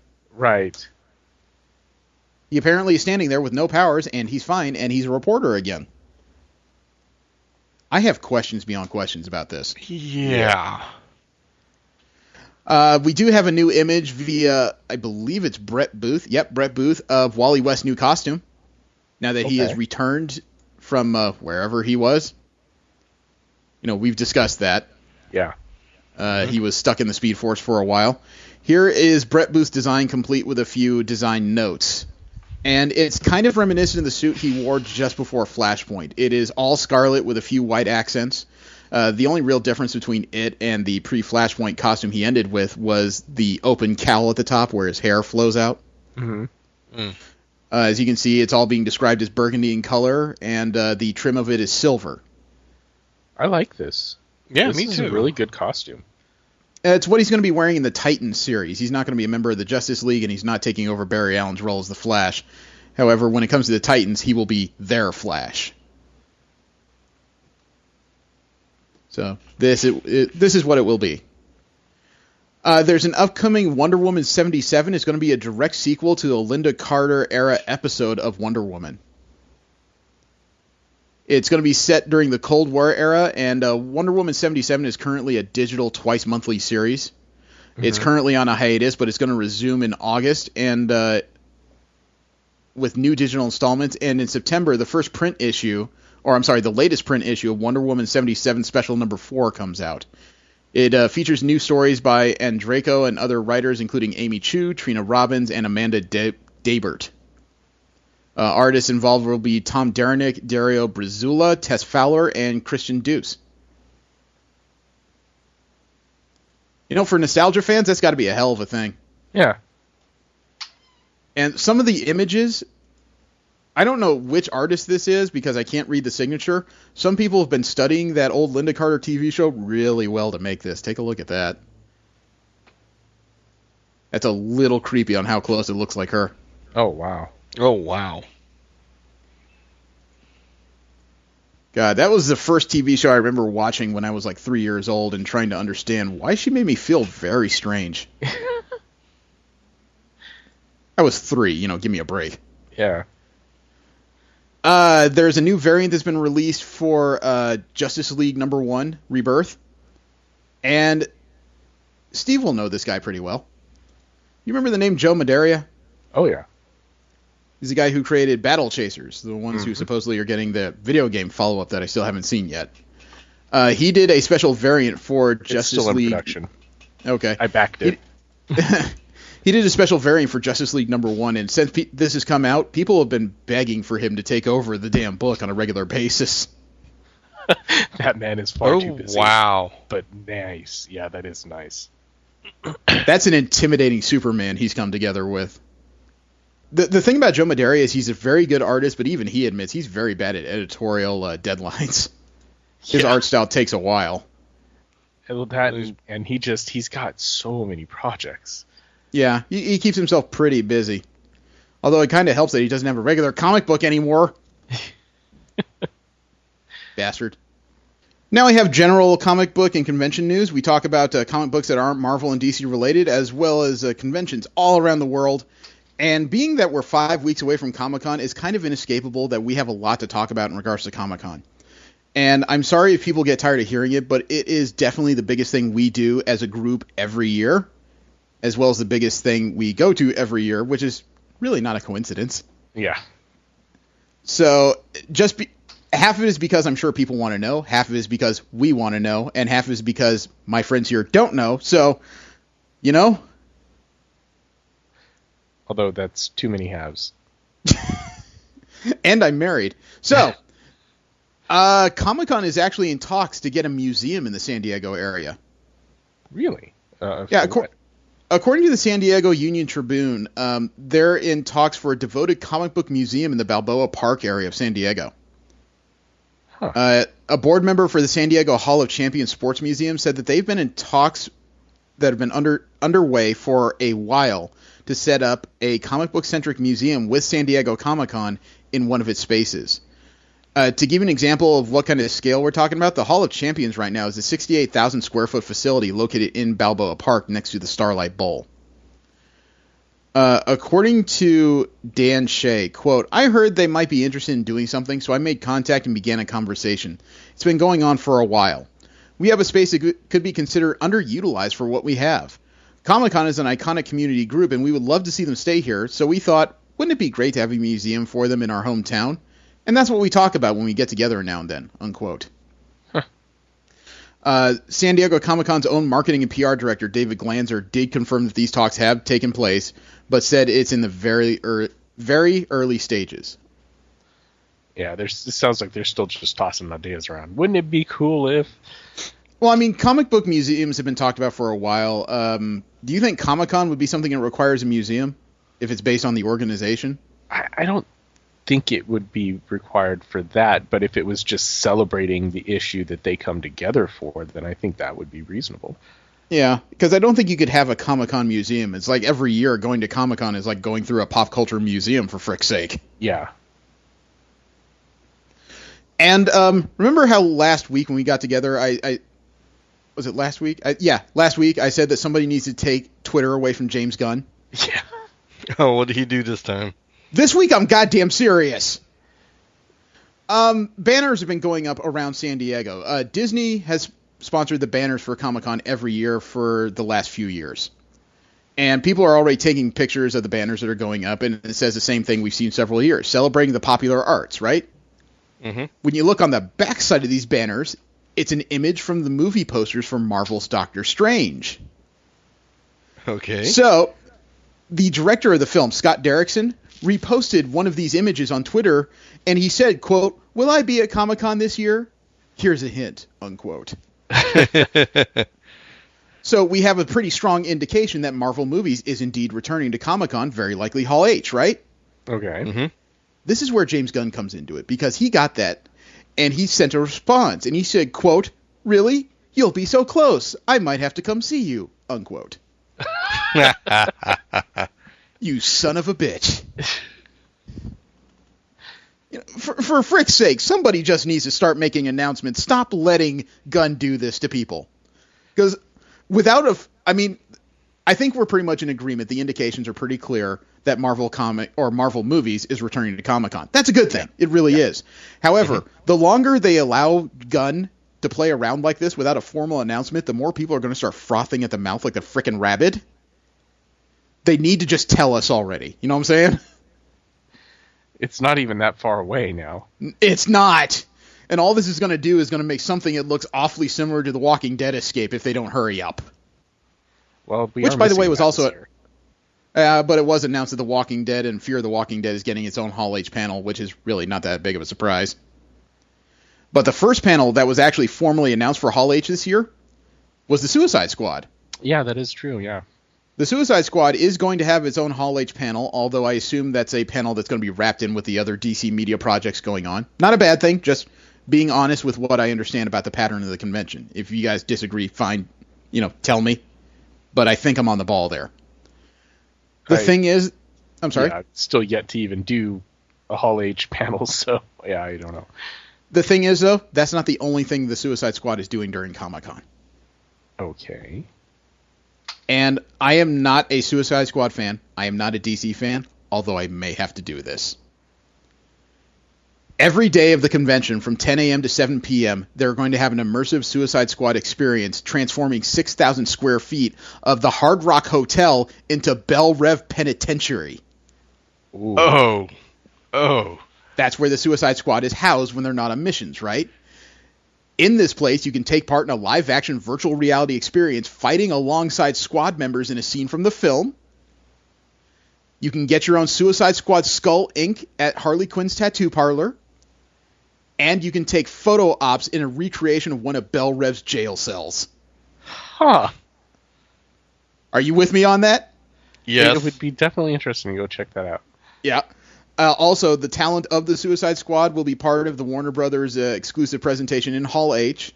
Details are not out yet, but the cast will also make a special ensemble appearance during one of Conan O'Brien's taping in the San Diego area on Saturday, July 23rd, which will air that night at 11 p.m. Wow. They're pushing the Suicide Squad hard. Hopefully they got a good movie in the can. Yeah. Anybody here collect Funkos? Like, seriously? No. No. Okay, then this won't matter to you. There was an announcement on Twitter via Capcom video game producer Yoshinori Ono. He showed off an image of about 7 different Funko Pops based on Street Fighter characters that will be displayed at E3. Oh. Why that's here while we're talking about Comic-Con is the tweet from June 10th said, quote, Funko Pop Street Fighter series will be displayed at E3. Come check it out. They will be available for sale at SDCC, unquote. Aha. I smell a Capcom exclusive. Mm-hmm. And Hasbro has actually started to come out with more of their exclusives. The last time we heard about them was a small Transformers set, repaints of Windblade, Brainstorm, and Sentinel Prime. Well, they have come out with another one that's Transformers related, though it's not exactly Transformers. It will be We've seen the last few years that when Hasbro has exclusives for Comic-Con, indubitably they involve Transformers and G.I. Joe crossovers. Uh-huh. Oh. The last Right, I one think was I've seen the this. Sky Striker painted up like Starscream, if you recall. Right. No, Jetfire. Sorry, it was a Jetfire Sky Striker. You're right. Yeah, okay. Okay. This year, let me see if I can find out how much this is. It's going to be a $100 set. It comes with figures of Scarlet and Zartan. Zartan will have alternative heads. But it will give you a Hiss Tank redecorated to look like Soundwave. Huh. And a Cobra Rattler redecorated to look like Power Glide. Oh. I was wondering why Do it you was have a pic red. of that?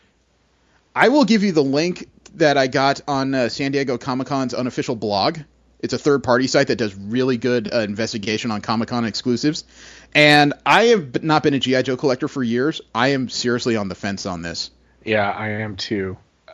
Oh, man. I mean, the Especially Soundwave... Power Glide. The Soundwave is like... The Soundwave Hiss that's a great variant. They put a lot of thought into the design of that. It's pretty. But the Power Glide Rattler, that's awesome. That's just too perfect because It that's is. really what he was. And I've taken a look. It even comes with decals with gigantic Autobot symbols and everything, man. For some reason, the Hiss Tank doesn't come with Decepticon symbols, but you can get those cheap these days. I don't quite understand why it doesn't come with Decepticon symbols, but I really like that Rattler. Yeah. We talked last week about Mark Hamill's new project for Comic-Con HQ. It was his Pop Culture Quest, if you recall. Hello? Sorry, still looking at the toys. Okay. Okay. Wow. So what? We were talking last week about Mark Hamill and his new Pop Culture Quest show for Comic-Con HQ, the streaming service. Oh yeah. Yeah. Unfortunately, this week came a little bit of bad news. Oh. Somebody asked him if he has any plans to bring this series to Comic-Con this year. By that, they mean Pop Culture Quest. And he said, quote, doesn't look like I'm going to be able to make it this year because of the shooting schedule here. He's talking about Star Wars and a couple other things. I don't get back until the third week in July. I wanted to go because that's where they're going to premiere The Killing Joke and Kevin Conroy is going to be there. I'd love to see it with an audience, but it doesn't look like my schedule is going to allow it this year. My major obligation right now, obviously, is to Episode 8, unquote. Yeah, that's understandable. I have a couple questions, though. Because I know that shooting is going on right now, but he said he wouldn't make it back into the U.S. until the third week in July. Comic-Con doesn't start till the 21st. Well, they may have some after stuff to do. I'm not saying that they won't have after stuff to do. What I'm saying is it isn't beyond a guy like Mark Hamill to pull our legs like very seriously. That's what That's I was true. thinking. I was seriously thinking that. You know, he's been known not just to be a fan of pop culture, but he is also one of those weird people that has a strange sense of humor. I've showed you guys the picture that he did in Maxim magazine. He did the lightsaber pose, but he's dressed up as a Japanese schoolgirl with an umbrella. Right. Have you seen how he autographs things? Yes, I have. Just gets weirder and weirder with this man. Factory Entertainment has an exclusive that I might have to hunt down, and it's relatively inexpensive. It ranges anywhere from about $40 to, I want to say, $65? No. Sorry, the highest one appears to be $55. They have plushies of the dire wolves from Game of Thrones. Huh. I don't know what is going on with me in my adult life, but I've been grabbing nerdy plushies. I'm pretty close to getting a Captain America pillow for my bed. I don't get it. And I enjoy Game of Thrones. But take a look at these plush versions of the dire wolves. They're fucking adorable.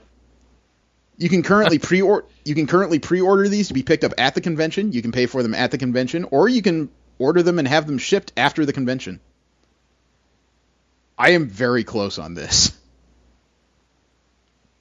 And I know it wouldn't have any meaning to anybody but me, but I don't freaking care. You know what I mean? Yeah. They are cute. I'm just not a fan. $40 for all those? It's $55, I think, for the full set of 6. It's $40 for a set of 3. That's not a bad deal. No, How it's big are not. these things? Yeah, you might as well just go for the 55 for all 6. Well, like I said, I'm a fan. I probably would do that just because. Let me see. There must be a little bit of information in the story here. They're 6 inches each. So they're not huge. They're not huge. They're very carryable. Technically, this is them in their pup forms from the very first episode of the series. Mobius model. They got a. Oh, never mind. Okay. Mobius Models has announced one of their exclusives too. It's a 1/25th scale replica of the Batmobile from Batman v Superman. It's going to be hand painted and 10 inches long. It's going to be limited to only 500 damn pieces. You can pre-order it right now on Mobius's website for $85 for pickup at the convention. Even comes with its own canvas bag for the buy. Looks like Mobius exclusives are going to be pretty much all Batman v Superman related. Entertainment Earth, they've had a couple of different things they've announced already that we've talked about on the show. They've added a set of, what the hell is that? Kiss light up shot glasses for $25. A Wonder Woman pink chair cape. And a couple of Twilight Zone action figures. They look like the old-fashioned Twilight 3. Zone. Yeah, they're based on the old-fashioned 3 3/4 inch action figures. Wow, that's really digging deep in there. And Mattel has come out with a couple more exclusives. They have a new Halo Spartan Helios grill. It's going to be $25, 6-inch action figure. And they've announced they're doing more of the most horrific Comic-Con exclusive we've ever seen. More of the Thomas and Friends DC Super Friends crossovers. Pass. That is $20 for a special set right now. They've also announced a Wonder Woman action figure that comes in a special case of her invisible jet. Oh, that's actually kind of fun. Actually, this is an older version of Wonder Woman, so this would be her in her invisible plane with a prop on it. The image is almost hilarious because the way it looks is that the case itself is the invisible plane, and the way she just sits in it. And this is one of those things that if you're a collector, yes, be proud to have it. But you should also be aware that people will laugh very, very hard at this.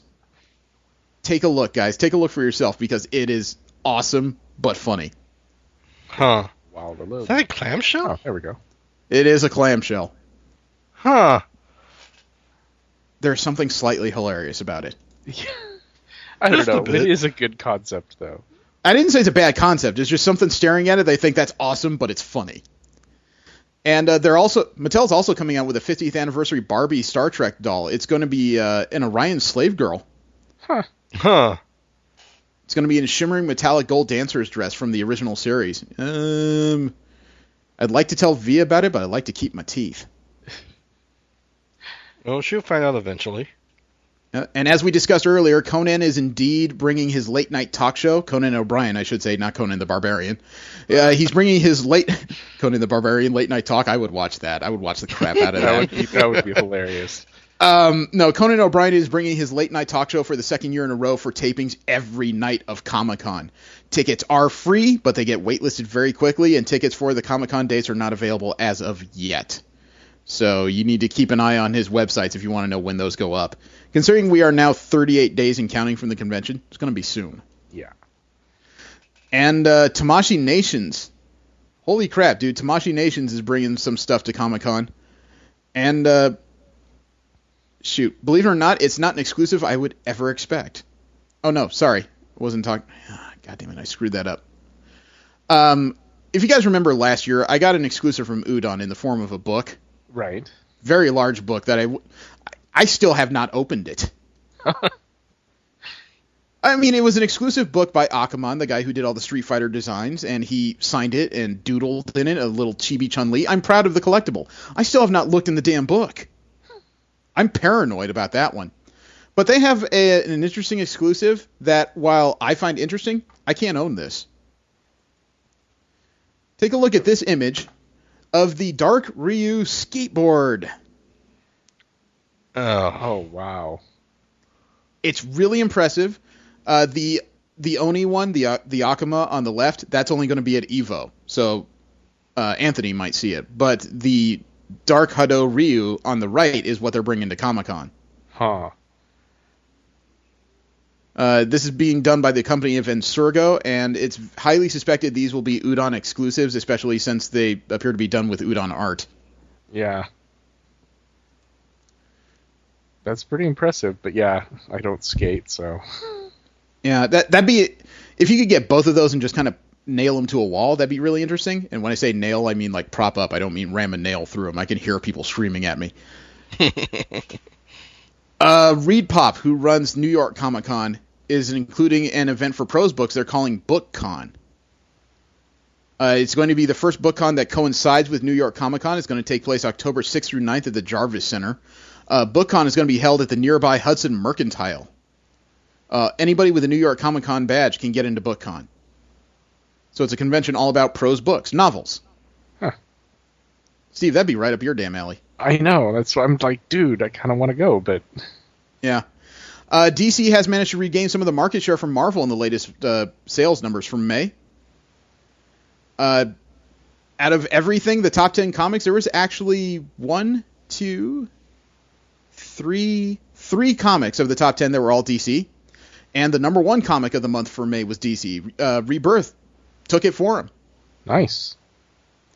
Civil War 2 number 0 came in second. I don't have exact numbers on sales. But they still have a little bit of ways to go to even out the scale because 1, 2, 3, 4, 5, 6, 7. The other 7 of the top 10 were all Marvel related. Marvel managed to sell as far as units to comic book stores. They still own 39.64% of the market. Oh no, sorry, 44.80% of the market. DC currently has 26.34%. So that's better. It's no longer a full 20 points that Marvel is above DC. Right. And last up in general comic news, apparently digital comics are not killing print like some people feared. Comic book single issues, while more money is being made, apparently digital comics in 2013 and 2014 were just about even with the amount of hard comics sold. So even though digital is easier, it looks like comic book fans are not abandoning print. What do you guys think of that? It's a different feel having the thing in your hand as opposed to reading it off a screen, so I'm not surprised by it. Look, I like reading things on the screen, but when it comes to collections, you can't exactly say, dude, I bought the rights to digitally view Spider-Man 121. Yeah. Yeah, from a collectible standpoint, yeah, you just can't do it electronically. How did Stan Lee put it? Comic books are like boobs. It looks good on the screen, but it's better in your hand. Pretty much, yeah. And I don't think print is ever really going to die when it comes to comic books because print is where the collectibles are, and there are still people who are going to buy every issue in the hopes that they find a gem. You know what I mean? Yeah. Mm-hmm. Which reminds me, there was a recent economic story that people have been talking about, and I wish people would stop doing this. Nearly 2 decades after a story like this ruined the comics industry, somebody else has decided to say that comic books are a better investment than the stock market. Oh, Lord. Oh, this is old. No, it was a recent story. I looked at the date. It was written in the last week. But the last time we had a story like this, there was a serious amount of people who stopped buying stocks and started buying comic books, which drove down the prices for everything. Oh, no, not the prices. It drove down the resellability of comic books, the collectible market. It killed it. And then people were buying all these weird number ones. Steve remembers it was the era of prismatic blood covers for crying out loud. Yes. Yeah, The I foils lived and through all the that. other stuff. Yeah, the hollow foils and the metallic prints and all this other stuff. Oh, God, I wish people would stop saying that comic books are just better in the stock market, because realistically, they're not. You have to get super lucky. Yeah, well, Super not to mention the fact that, yeah, okay, I can see it because, the stock market is taking some hits and everything else, but yeah, you're not doing us any favors here, guys.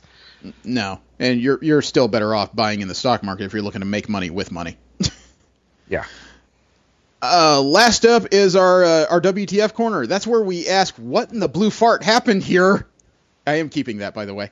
And Okay. because it's WTF, we are going to start out with video game videos. We'll talk about impressive plays, unbelievable falls, and other things that just make you wish you would really strangle the crap out of that cat. And I actually have a few more items than usual. I had 8 this week because I had some stuff I just couldn't get rid of. There was some really unusual crap that came through this week. First one, though, it's not a first for the show, but it's been a while. Rise of the Tomb Raider. Oh. Oh, okay. Yeah, this came from the channel of user Deshadou, Deshadou, and he titled this video, Boat Glitch. Oh, dear. Very lead on that one. Oh, he did, and I watched the video, and holy crap, is it weird. I sent the video. So you're in a map screen, unpause, and there's a problem with that boat. You see the anchor point wheeling around? Wow. The actual anchor point is just free-flying around the screen and dragging the boat with it. He connected it via rope, but yeah, that's going to make it a little hard to complete your objective. Well, the boat's flipped over, so yeah, that's going to make it tough. And Whoa. the guy was... I know, it's just wheeling around. The guy was smart. He went to check the anchor point, but the point itself is just... it's wigging out. It looks like it's upside down or something. Dude, I'm expecting that boat to come flying through that wall and mirroring him on the wall. The thing is, though, fortunately, the way this particular room was designed, the boat's not supposed to come through there. It's part of the puzzle. But look at this Bronco bust in here. Yeah. Nope, you ain't gonna ride this. Get off. Oh, and you're in the ceiling. Oh, wow. And you're falling. At least he didn't take fall damage. Yeah, I think he'd better just reload and try again. Yeah, because I swear... okay, Whoa, now it's dragging him around the room. Ah! Okay, you really need to insure this with Geico because this thing's busted. I think it calmed down. Yeah, seems to have. Probably because it's wedged in the corner there. So, give up? Yeah, we give up. Yeah. Yeah, and I have 3 Overwatch videos this week. Oh, fun. Yeah, but I took a good look at this because, Overwatch is new and a lot of people get highlights pretty fast. So I tried to pick 3 particular videos I could go with. So we're going to call this the Defense Edition of Overwatch. Okay. Defense Edition? Defense Edition. You'll understand when you see the videos. The first one is from user John Diaz, D-I-A-Z. And he had an interesting play, and I had to watch... I watched this before I even picked up the game, so it took me a minute to understand what was going on. He calls this one, Lucio Escapes Death. I sent the video. So there you are playing I Lucio. know what's going to happen here. That reverb gun. And he gets hit by a shockwave, like a massive one here. And he falls in the pit. Oh. But he wall runs. Yep. And he wall runs. And he wall runs. And he's still wall running. And rebound. And wall run. And back in the fight, bitches. Oh, yep. Wow. Yep. He's one of 3 characters that could probably get away with that. That was impressive as soon as I saw it, even though I didn't know the character could do that. I thought that was fun. The second video is another good defensive play. And this came from the channel of user Sean Howard. As it sounds, Sean Howard. He titled this one, "Hey Reinhardt, you ever get that feeling of deja vu?" Oh god, why did I feel like this was a Tracer play too? Oh, this was impressive. I sent the video. So there's Tracer following down a Reaper. And there's Reinhardt, sweeps her off the edge, and rewind. Oh, that would have been so... Oh. Enjoy your fall to doom, Reinhardt, because you're going alone. Oh. Now do you see why I called this the defensive edition? Yeah. Yeah. The last Overwatch video I have is, is from the channel of user Anthony Joko. J-O-C-O. And he titled this video, "Genji, you played yourself." Genji is, okay. I sent the video. Cyborg Ninja. Okay, highlight by Part on the left. Here he is Genji, throwing shuriken. Yeah, it's not going well. And there's Tracer, throws a bomb, and reverse! Oh, that was her ultimate! Oh. Yep, deflected her sticky bomb right back in her face and blew her up. Oh, and she took it with her, so he didn't Yep. even die. Oh, man. Oh, there's so many things Genji could do that's so annoying. Well, that wasn't annoying. It saved his butt. The next video is a favorite when it comes to glitches, Uncharted 4. This video came from the channel of user Starved Sanity. That awesome name, by the way. Awesome. And unfortunately, though, he's bad at titling things, because he just called this Uncharted 4 glitch. Makes it simple, doesn't it? I sent the video. So there's Nathan on a high cliff. And he jumps down. Makes it. Yeah. Okay. Alright. We're down by a body of water. And something just fell behind him, didn't it? Okay, and he's floating above the water like Jesus himself. Oh god.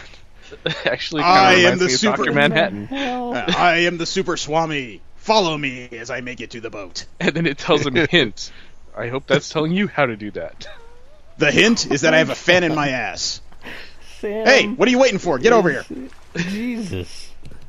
What? What are you staring at? Yes, he is. Jesus. What are you staring at? It's not like I just floated 3 feet above the water. Or did I? What?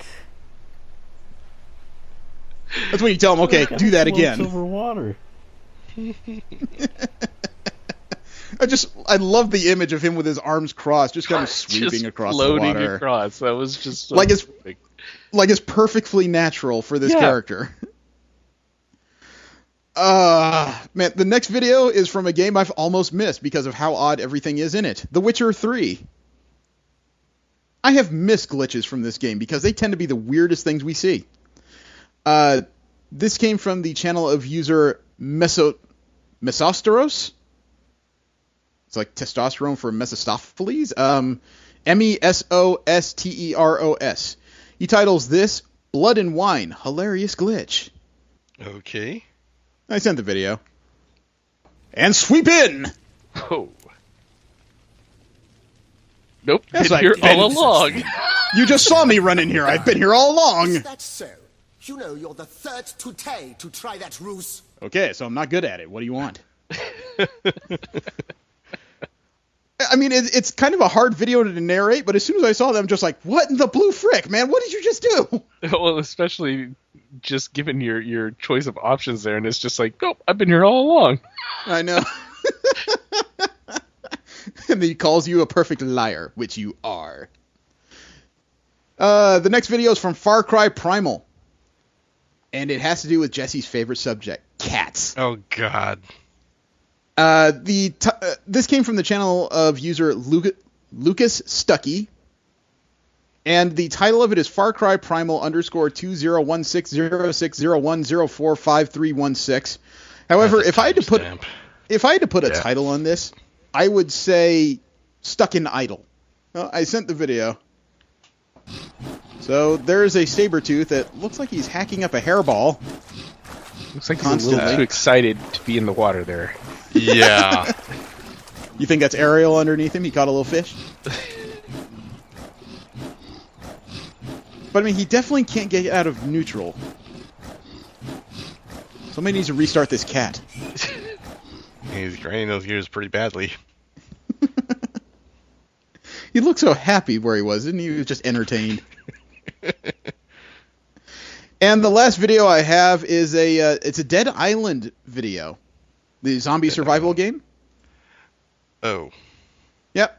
It was an interesting video. It came from the channel of user Adam Sklar, and he titled this Persistent Zombie. It's so weird. I sent the video. So there you are with a rusty pipe, and the zombie isn't even paying attention to you. She really wants in that urinal for some reason. So you open the door, and she stops banging on it. She's just frozen there. You can hear her panting. The game is still running, but it just doesn't seem to care. Oh. And now it's staring at you. It's just, Yeah. it's even weirder. This is so okay. dangerous. Okay, so we'll just back off that, and I'll tell you what. I will come around you and just close this door. How about that? And you're pounding on it again. What the frick is wrong with you? Something's not fully connected up there. Yeah, okay, let's open this up. And now you're really trying to beat that door that doesn't exist. Nope, you stopped. You are very well trained. I'd like to know if you stay on the paper. And we'll kill put her that out of just the because misery. you're annoying, man. That breathing is just disturbing. All that for the $20 you left in there, huh? It was just so weird, wasn't it? And I want to segue real quick. Have you guys been watching the new Voltron Legendary Defender series on Netflix? I haven't yet. Okay, I will lay it out to you because there's a Robotech joke in there. Really? Straight up Robotech joke. There was two in there, and I'm pretty sure people would have missed the first one. The second one was when the first three characters you meet in the series, Lance, Hunk, and Pidge, are trying to sneak through, actually it's just Lance and Hunk. They're trying to sneak through a hallway, and they pass by a diner where there is a man with a tall, blonde mullet sitting in a gray jacket with yellow stripes, just sitting down reading something. It's Roy Fokker from the original Robotech, but that wasn't even as funny as the first one. Lance, Hunk, and Pidge in the trailers we've seen from that training simulation, where Hunk is like puking in the bulkhead. They get berated afterwards by the training officer, and after that whole scene is over, he tells the next crew to get in there, and you see three characters from the back walk in, and I notice one of them has medium blue hair, the next one is a woman with long green hair, and the third one is a kid with black spiky hair. I started laughing myself stupid when I saw that. I'm sure if I sat among other people, they would just stare at me like I was deranged. Oh, I think we might have missed that one. I may have caught in the Roy Fokker one with the way the outfit was, but I saw those three crap. walking in, and I'm like, why aren't we seeing their faces? Because I know who you are.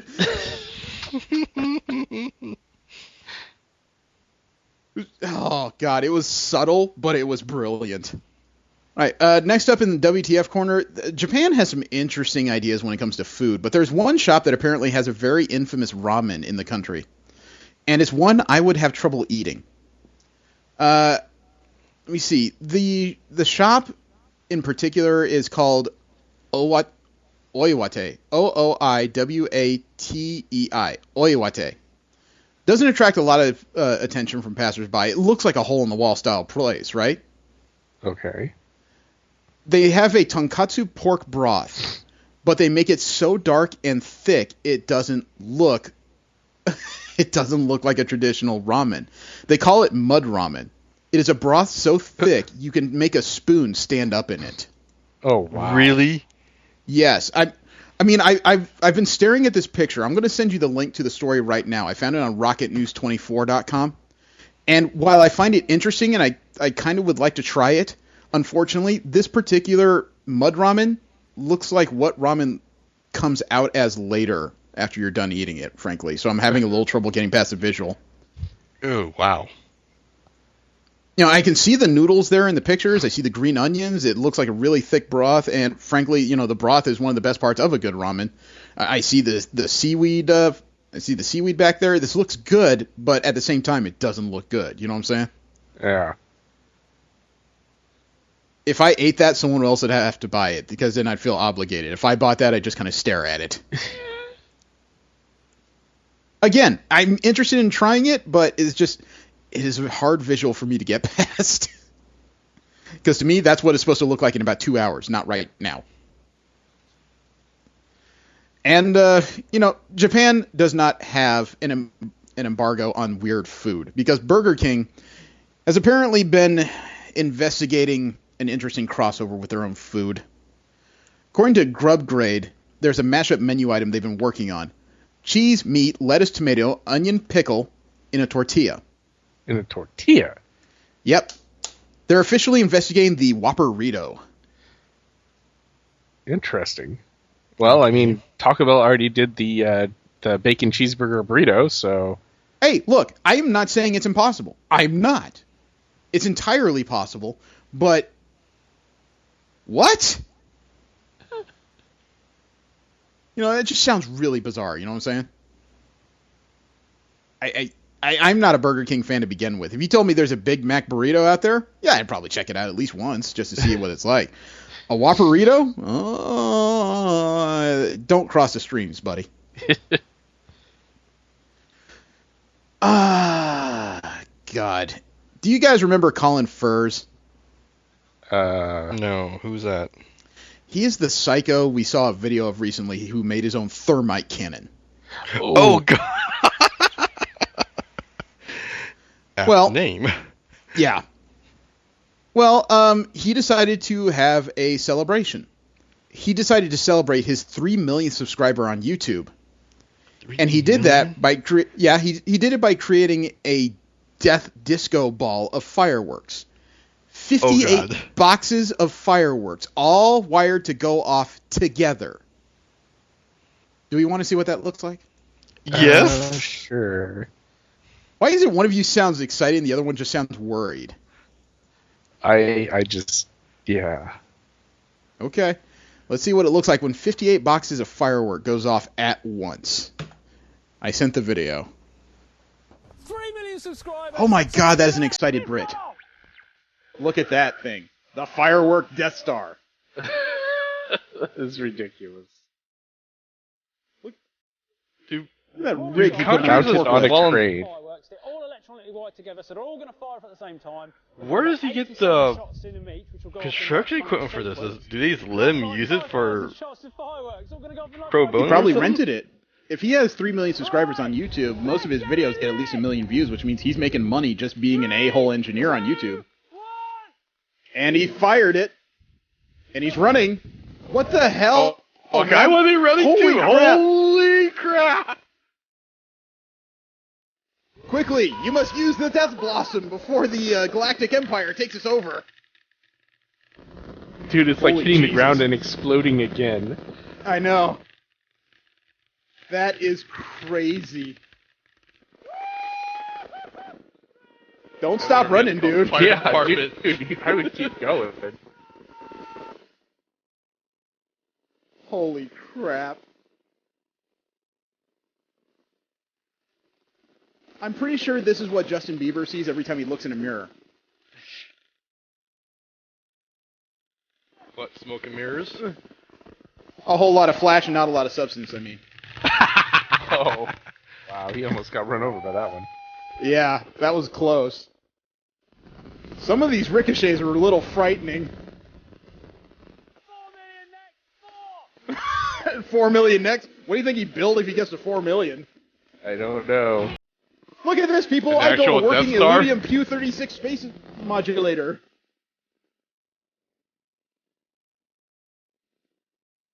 And we'll use it to get rid of Venus. Yeah!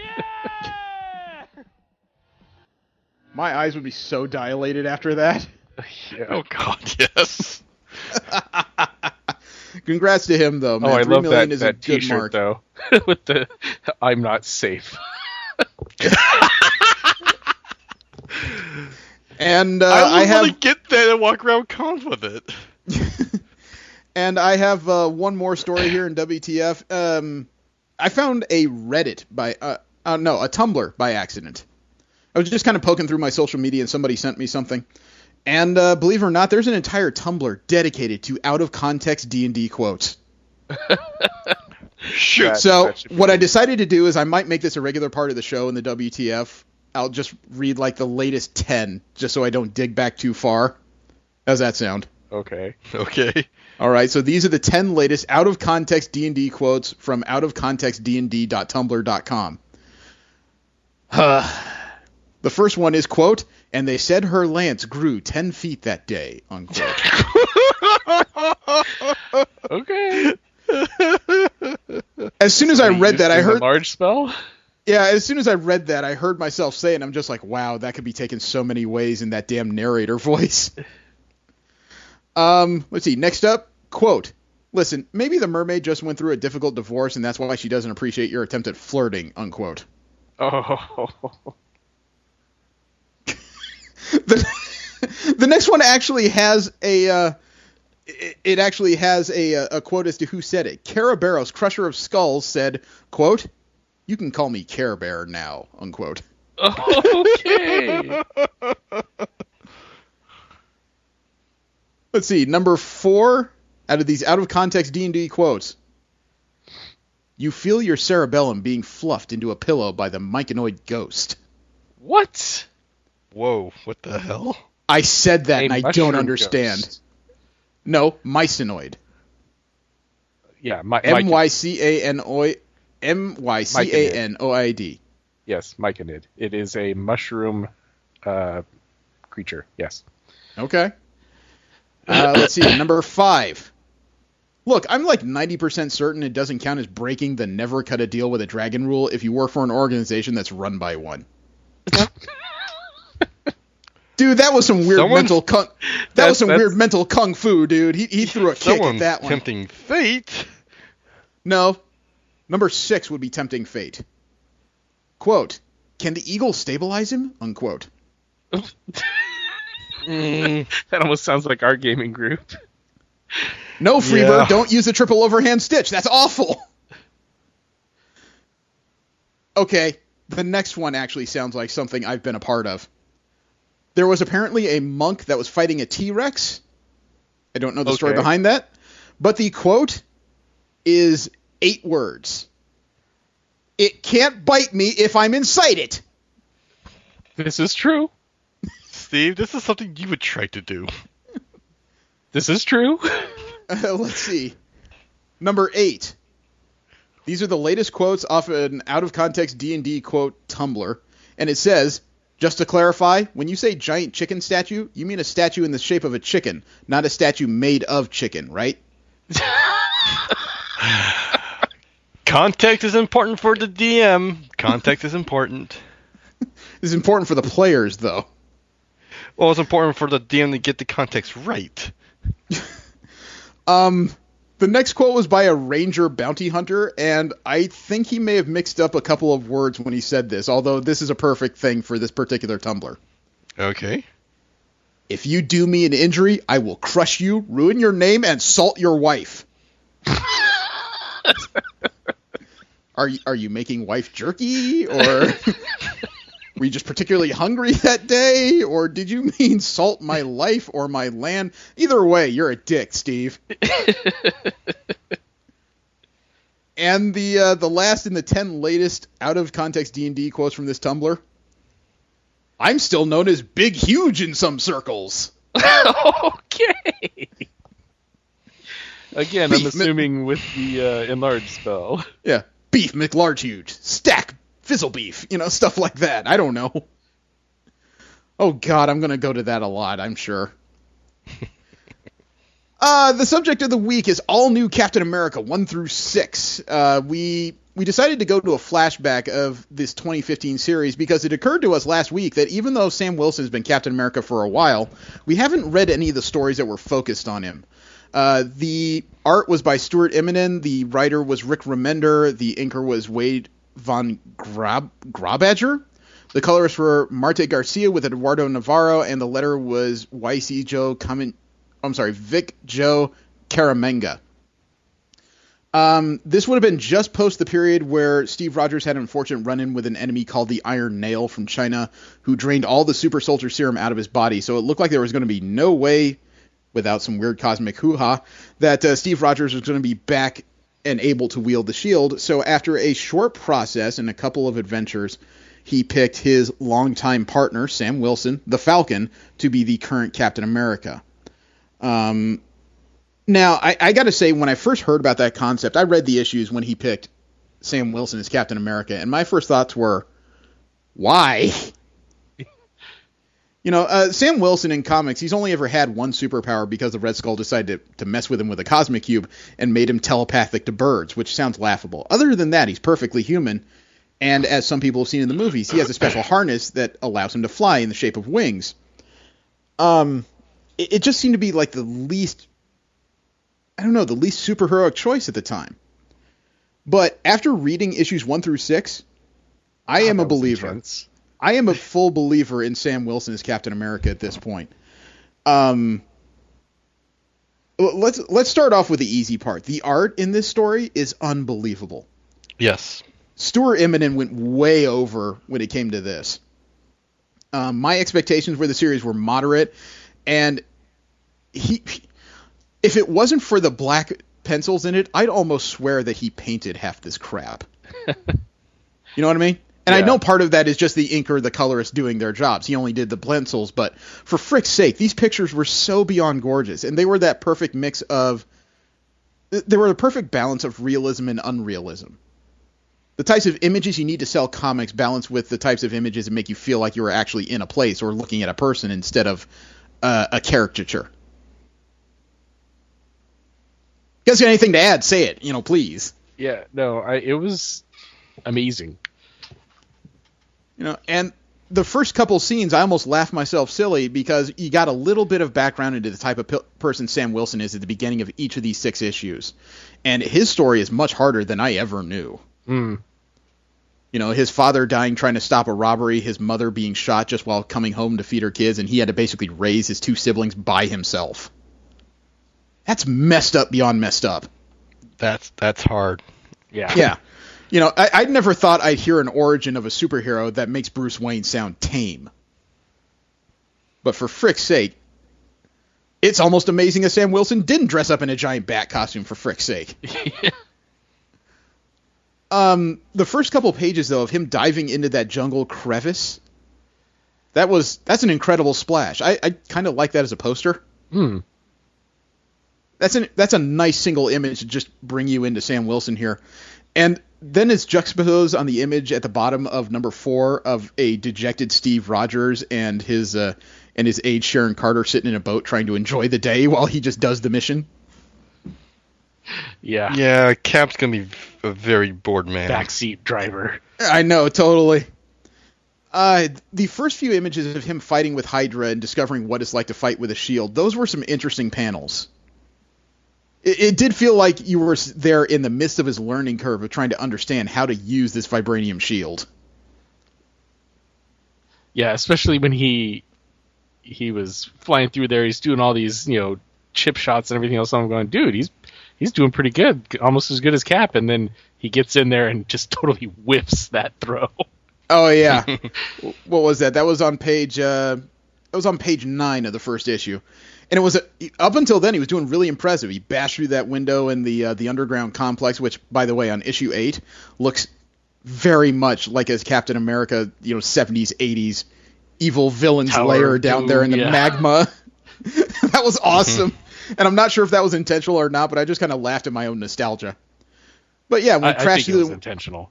Yeah, when he crashed through the window, hit that guy with a massive kick, and then throws that shield and completely misses 3 more Hydra agents who are now pointing guns at him.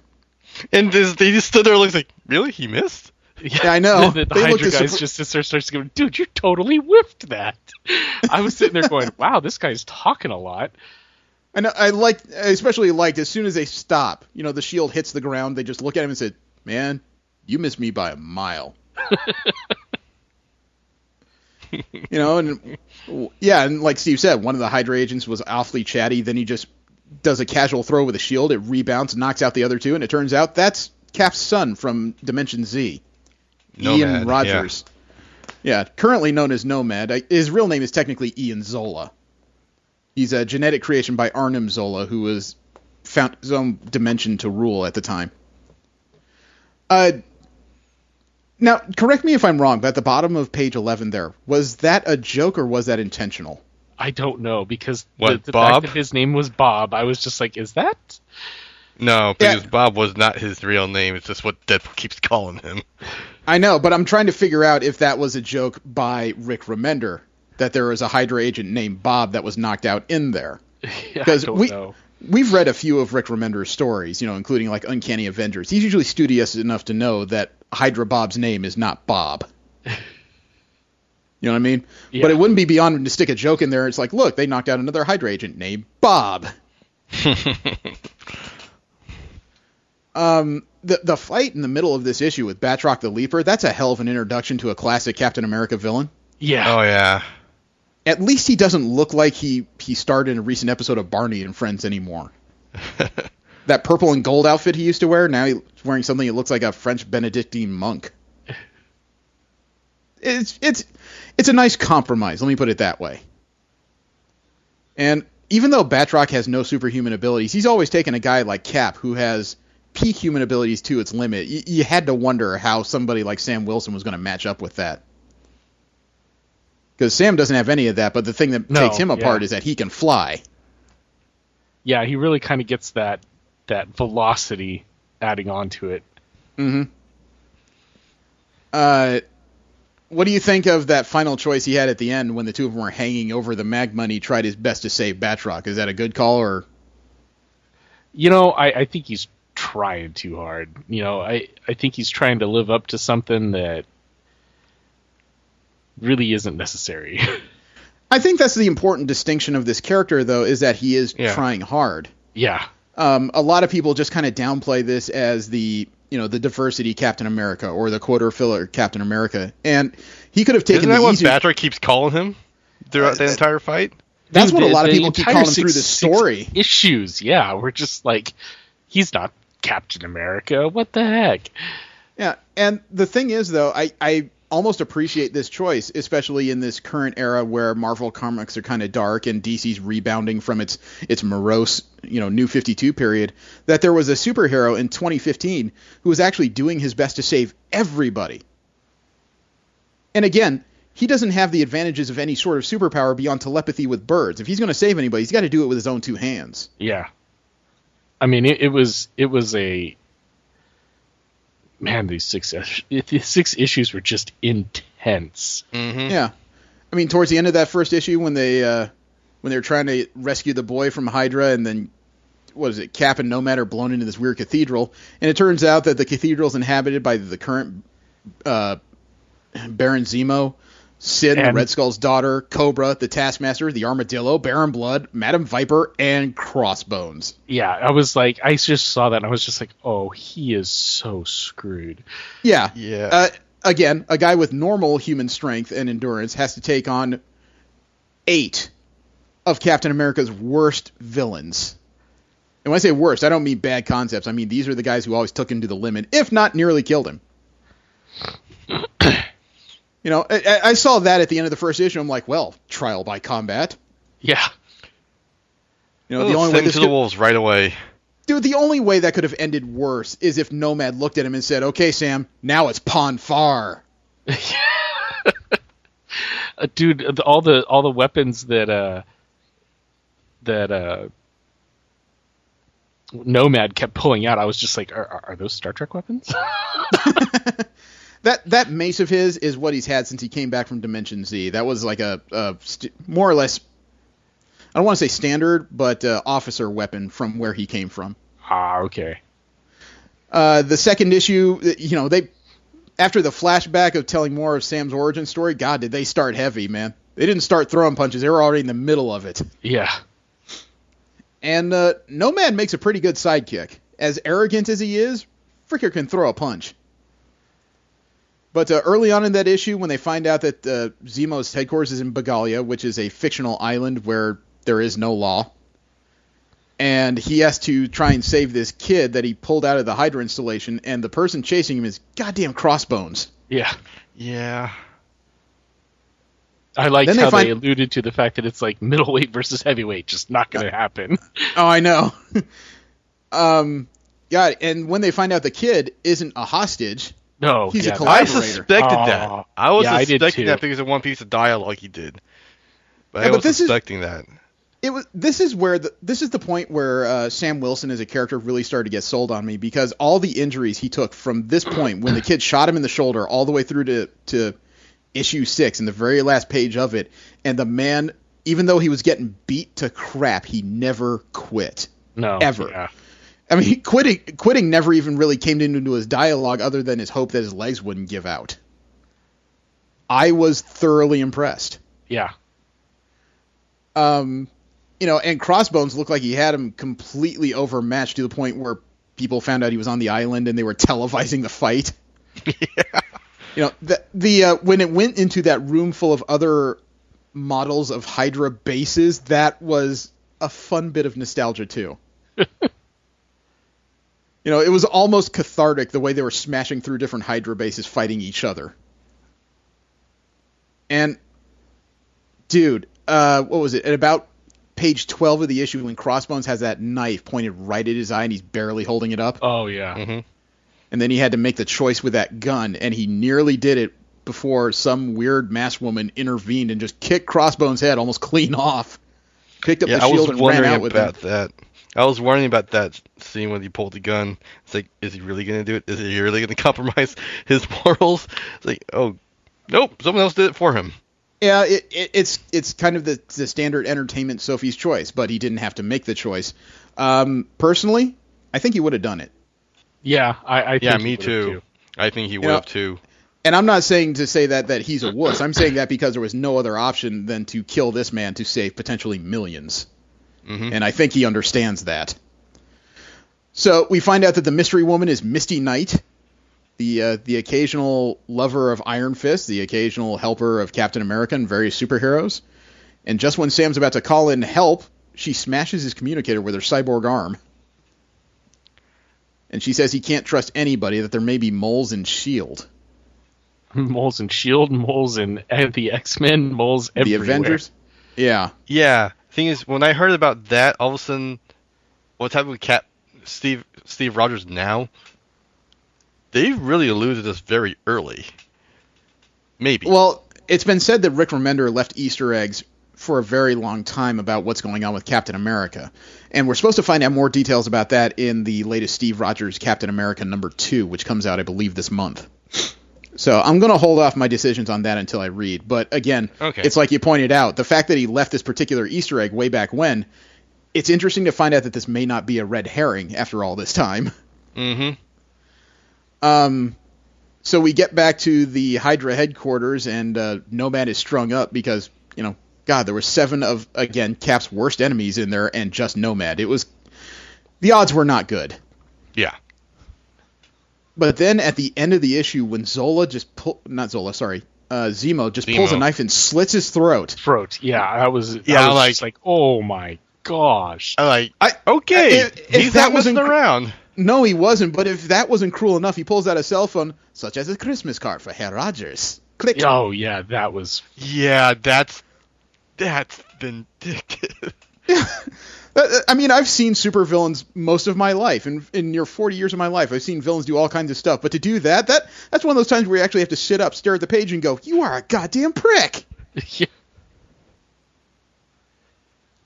So issue 3 starts with another flashback. Misty Knight and Sam Wilson got back to see Nomad's body, but had no time to do anything about it. And they find out that the elevator at the back of this place is a teleporter, which is interesting. When Sam Wilson went through it and ended up in World War II, I want to say France. That was freaky. Yeah, I was like, what the hell? I know. That took me a little bit to process. I'm like, wow, they got a time machine. Not a first in Marvel. And then it turns out the whole thing is a simulation for Sin, the Red Skull's daughter. She apparently likes playing war. That's more than a bit crazy. I was not familiar with her character. That was a hell of an introduction. Yeah. I don't remember when Sin's face was burned to this point. She's a redhead, usually. I remember reading about it. I want to say it was a Captain America comic when the Red Skull was thought dead. And she was burned in a bad accident when she went up against Cap. Her lover up until that point had been Crossbones. Oh, wow. But, Psycho on Psycho. Yeah. But when she had the simulated German soldiers tie Sam Wilson up to that mini tank and then start dropping him into that weird simulation, trying to make him think he had been the Red Skull's agent since the Red Skull played with him in that cosmic cube. Yeah. Oh, dude, I really like this one because not only we get the psychological aspect of what Sin's trying to do, but we also get a brief history of Sam Wilson's character. It did help it was just enough exposition where it didn't feel like they were just trying to tell a story. They actually had a purpose behind all of it. And it was interesting. Everything you remember is a lie. It was just a bit long, and it was just a little bit long. And I started to question page 11 there at the top when he ripped free from that mini tank. I was staring at that just going, oh frick, how? Yeah, I was like, how did he do that? I know he doesn't have super strength. And I understand it's just rage induced. Yeah, it's a simulated tank, but even if that was made out of like normal materials for a simulation, shouldn't have been that simple, I would think. Yeah, no, the chains wouldn't have broke like that. Those are really heavy duty chains. But the weird choice that Sin gives him, you drop the shield right now and jump into the ravine without your wings, or I have your family shot. She has snipers standing by. Oh man, that was a bad choice. And she wasn't even bluffing. Was going on with that. She wasn't even bluffing with that. Half the time villains say that it's just an elaborate bluff. She meant it. She had snipers at the ready. Mm-hmm. And then Wilson does drop the shield. He drops his flight pack and jumps off, man. There's a comeback, but I was a little confused how that was going to occur. Yeah. So as Sin is getting ready to enact the plan where this kid's blood that they all have will make people sterile, and they're going to inject themselves with the antidotes, so basically the weak will die off in a generation. Bold plan, an appropriately super villainous plan. Mm-hmm. And she gets blindsided by Sam Wilson jumping back into the room because he had his Eagle partner Red Wing grab the flight pack after he dropped it so he could grab it mid-flight and fly back up. Nice misdirection. Yeah. I keep forgetting his telepathic bond with that stupid bird. It really doesn't seem to come up all that much until it does. Yeah, pretty much. And I love the fact that the missile she's supposed to launch full of that kid's blood to be aerosolized is still there, and he just throws a shield, takes out one of the launch moorings. Like, I'm sorry, did you forget I'm still here? It's even better half the time that it doesn't rebound the same way it does for Steve, so Red Wing keeps retrieving it and bringing it back like a dog. Yeah. I didn't notice that originally. Good, Red Wing. Sit up, fetch. Thank you. It kept occurring to me how often that bird is carrying that shield for one reason or another. That is a strong bird. Yes. Let's see. Is The it beginning an of eagle or is it a falcon? It's an eagle. Falcon. It's an eagle. It's not a literal falcon. He has an eagle for a partner. Let's see. The fourth issue, another flashback talking. It basically reinforces how even before he had the wings, Falcon was not a say die type of guy. He had no wings. He was injured. Couldn't see out of one eye, but he still wanted to fight. Mm-hmm. Frickin' balls on him. Ended up in India, tracked down the Hydra base there pretty quick, and got run over by a boulder. Named Armadillo. Yes. And another classic villain, he even threw the shield right at his collarbone, and all it does is rebound off the armadillo's armor. Yeah. That's a statement. He doesn't have super strength. Nope. Yeah, so I'm trying to figure out how the hell he's fighting him. Yeah, even if he had peak human strength, I don't think that shield would have made a difference, man. No, probably. I think he just did an instinct, and, even Armadillo didn't even move. He knew that this didn't mean crap to what he had. But just that statement, or just the exposition in these scenes, legs scream, lungs won't take air, don't have another direct hit in me.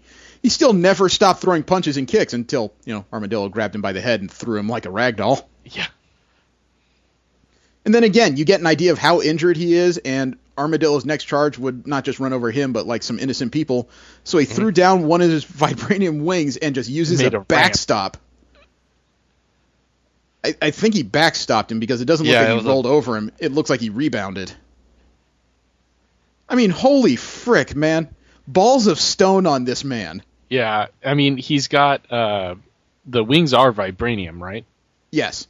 Yes. In this continuity, they are vibranium. They may get updated in the movies later.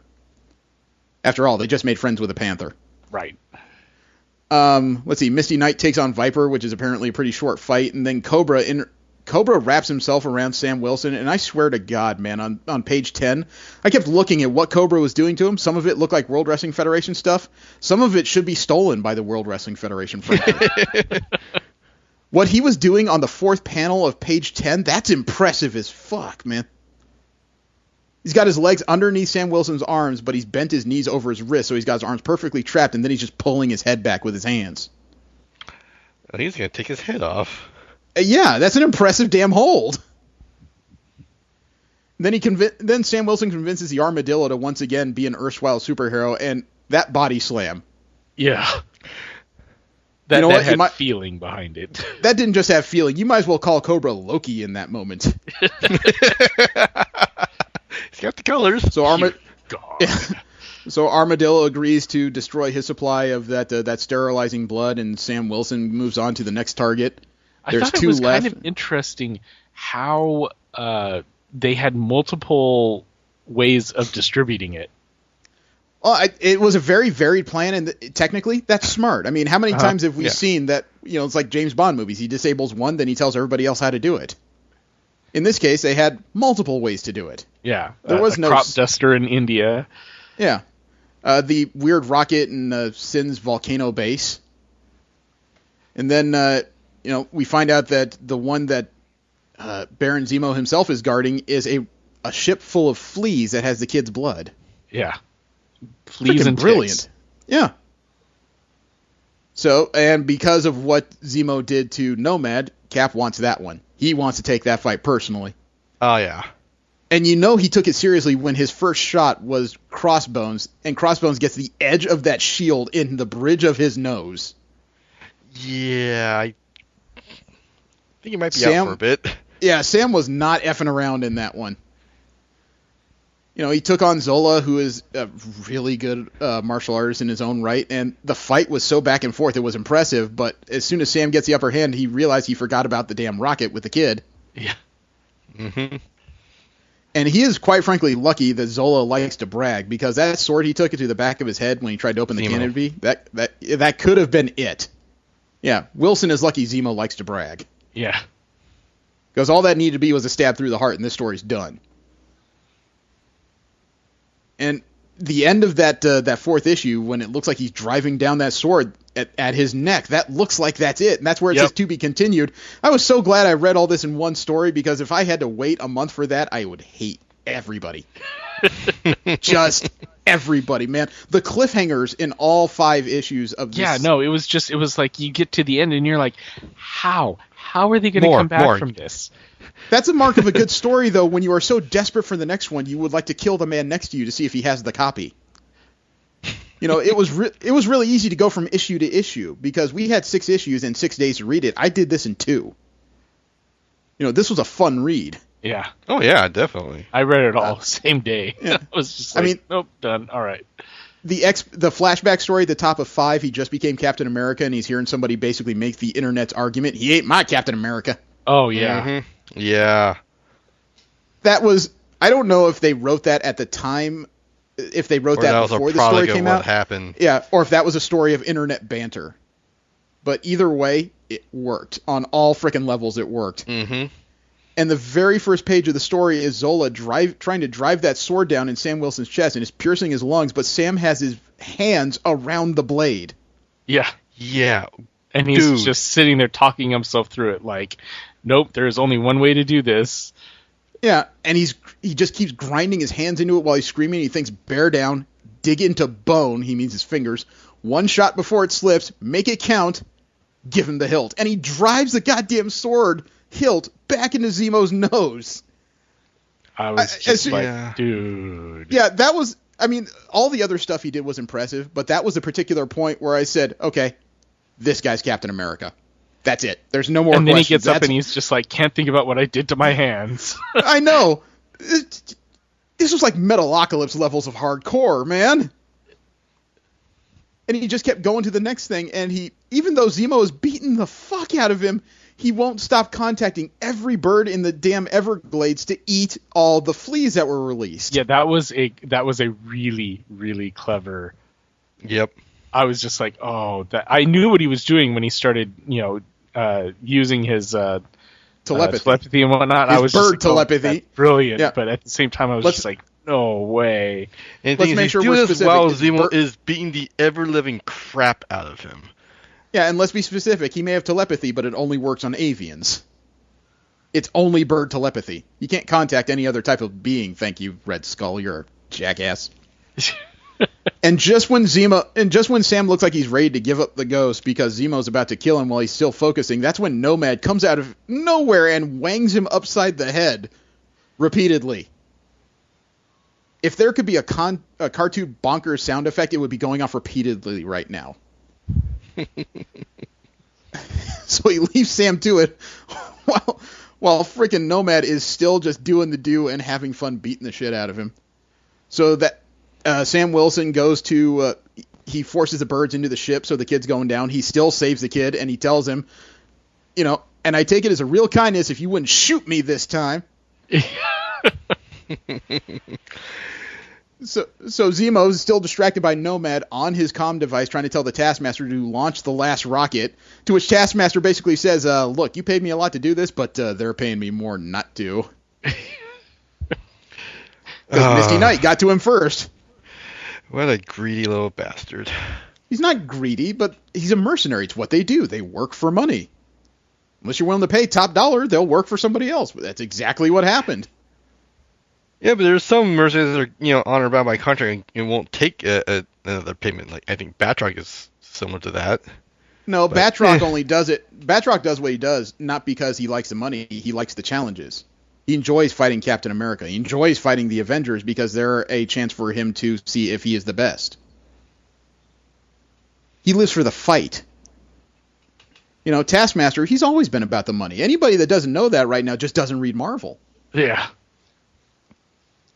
No, that's why you should stop hiring him, because he works for the Avengers about as often as he works for the Masters of Evil.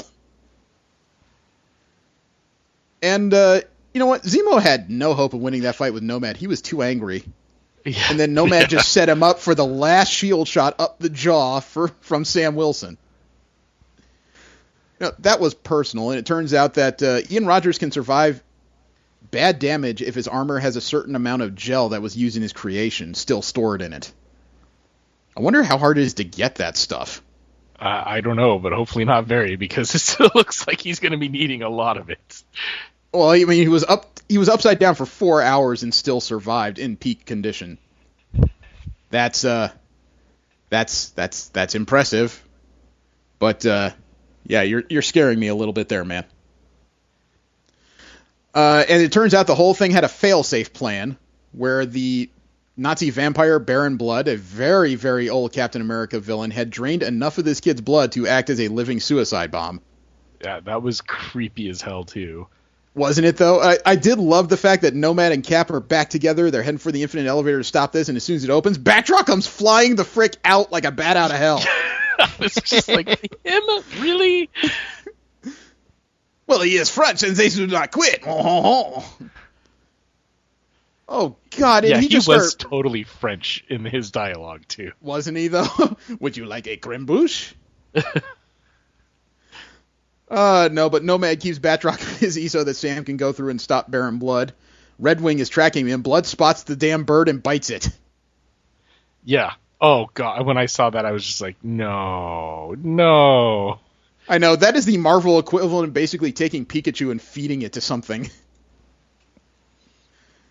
It was an... Did you ever think you would mourn the loss of a bird?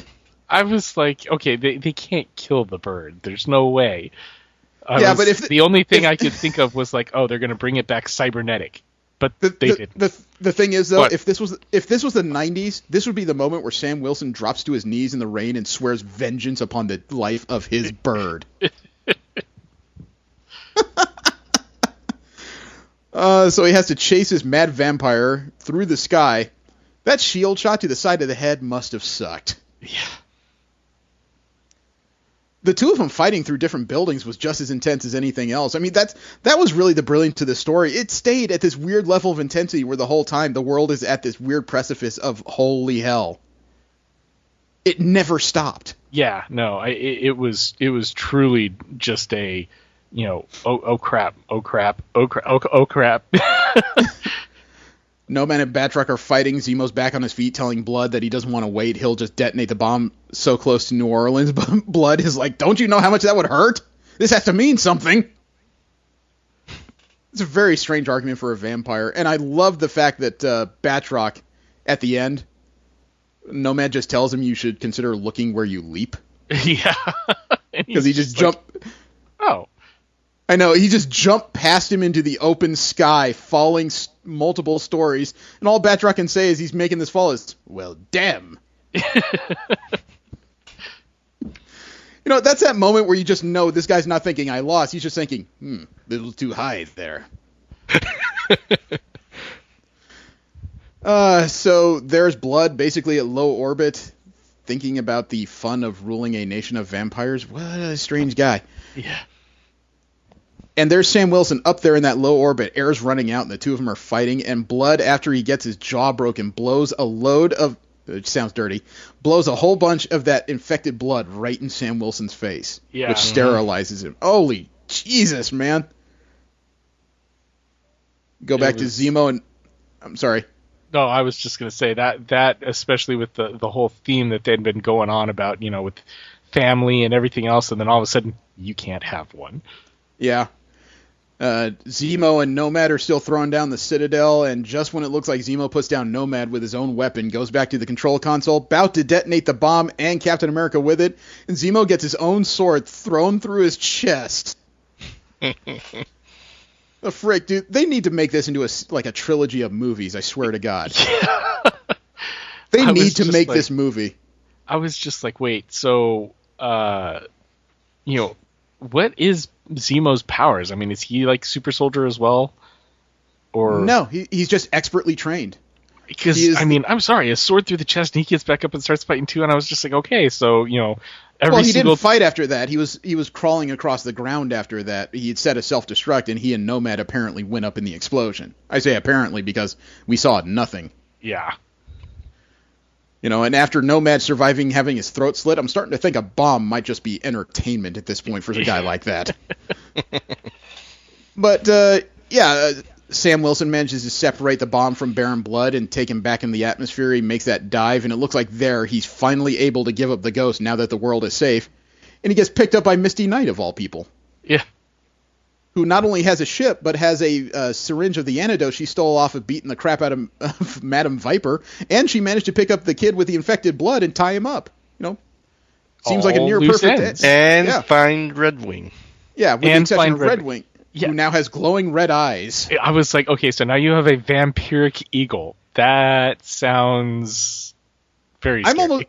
I'm almost surprised there wasn't a line in there about, well, I'm feeding it mice anyway. Yeah. I wonder if the feathers are enough to protect it from sunlight. I don't know. It's a bird. It may have a whole different series of problems, frankly. But I like the fact that Misty Knight comes crawling over after she finds out he's been hit with that infected blood and says, "If having a family is important, I think I can help." Yeah. I'm not sure I follow. I took the antidote off of Viper. What do you think I meant, dirty mind? Uh-huh. Oh, you sure this works? I think that was kind of are you sure you wouldn't like to try to do it the other way? I just like the fact that she just plants a quick kiss on him and says, I have to be going. Did I just make Captain America blush? Absolutely. So he flies away, he gets to say mission accomplished, gets back to S.H.I.E.L.D., but refuses to tell Nick Fury anything because he's convinced that there's a problem with S.H.I.E.L.D., and the only thing they've done right is sent Misty Knight in to back him up, to which Nick Fury reveals the final surprise at the end of this 6th issue. Misty Knight doesn't work for S.H.I.E.L.D. No. She was pulling some other kind of agenda this whole freaking time. Now, I'm not going to say she was a villain. I seriously doubt that in Mystery Knight's history. But I would love to know why she was deep cover in Bagalia all this time, because that's not a place you want to hide if you can help it. So, I mean, as an ending, It's a perfect ending because Sam Wilson's alive. There's a mystery of whether or not Nomad survived. Pretty sure he did. But then you have this other mystery of what the frick is Misty Knight up to? Yeah, who is backing her? Oh, yeah, she had to be bankrolled by somebody. So Yeah, how else did you pay off Taskmaster like that? Yeah. You know, after reading this and the original run of Uncanny Avengers and Rick Remender's run in Captain America, Rick Remender is up there with Peter David and Chris Claremont as some of my favorite writers. I've got to find more of their work. You know, he seems to consistently come up with stories that aren't just personal, but he really develops everything he works with. The characters turn into these actual, like, living beings as you read the page. You know what I mean? Yeah. They have faults, they have foibles, they have, like, complicated backstories like you'd expect of anybody who's grown into an adult. And they're freaking awesome. I mean, what'd you guys think of this story? Because it's another case where I found a character I love that I didn't know I loved. Yeah, it was super intense. I was just like, okay, next. This, you know, and Stuart Eminem's art really did help sell this because I don't know if Eminem himself had any role in the costume of Captain America, Sam Wilson in particular. But now that I've read 6 issues of it and had a good chance to look at it, this is a really brilliant hybrid of the concept of Captain America with some of the standard ornamentation of the previous Falcon costumes. Mm-hmm. You know, it's the best of all worlds, I think. And over the last couple of years of Sam Wilson wielding the shield, I really do think of him now as the Captain America. Steve Rogers is around. He's able to do his thing, but I think of him right now as the super soldier. But Sam is definitely worthy of the title of Cap. Mm-hmm. And the other thing that made this a good story was that even though he's involved with the Avengers at this point, this story involved no Avengers whatsoever. He was on his own with whatever resources he had that S.H.I.E.L.D. gave him. Yeah. So there was no backup plan. There was no Thor coming in to save the day. There was no Tony Stark and his mysterious inventions that can just fix any situation.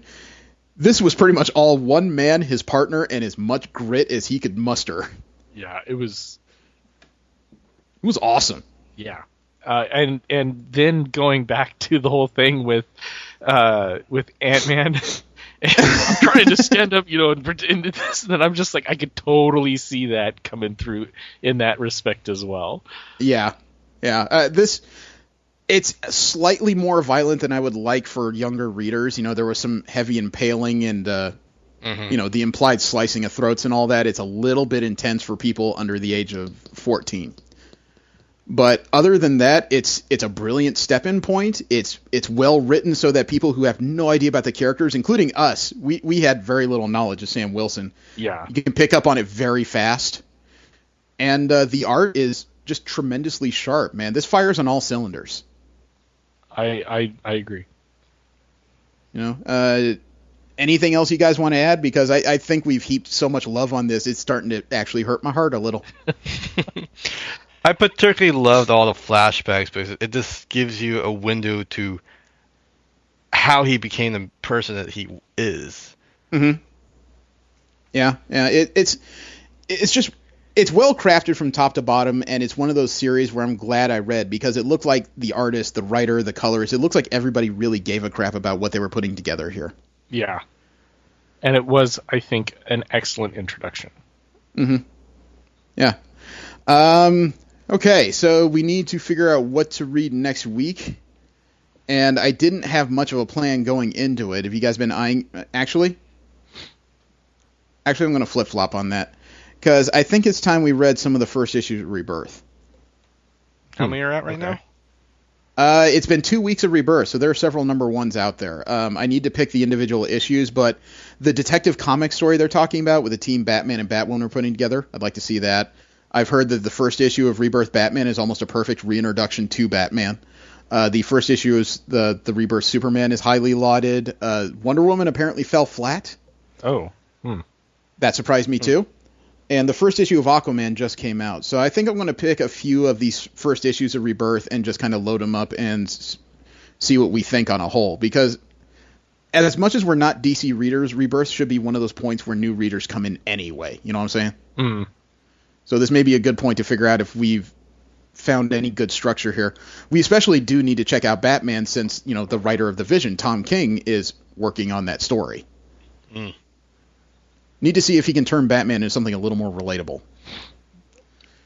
So, you guys down for that? Yeah, sounds good. All right. So next week we get Rebirthed. Awesome. Thank you very much for tuning in. Invite you to roll us again next week. Hopefully you've had fun. Have a great one. I am Jeremy. Steve? And Jesse. Don't jerk and drive. Take care, people.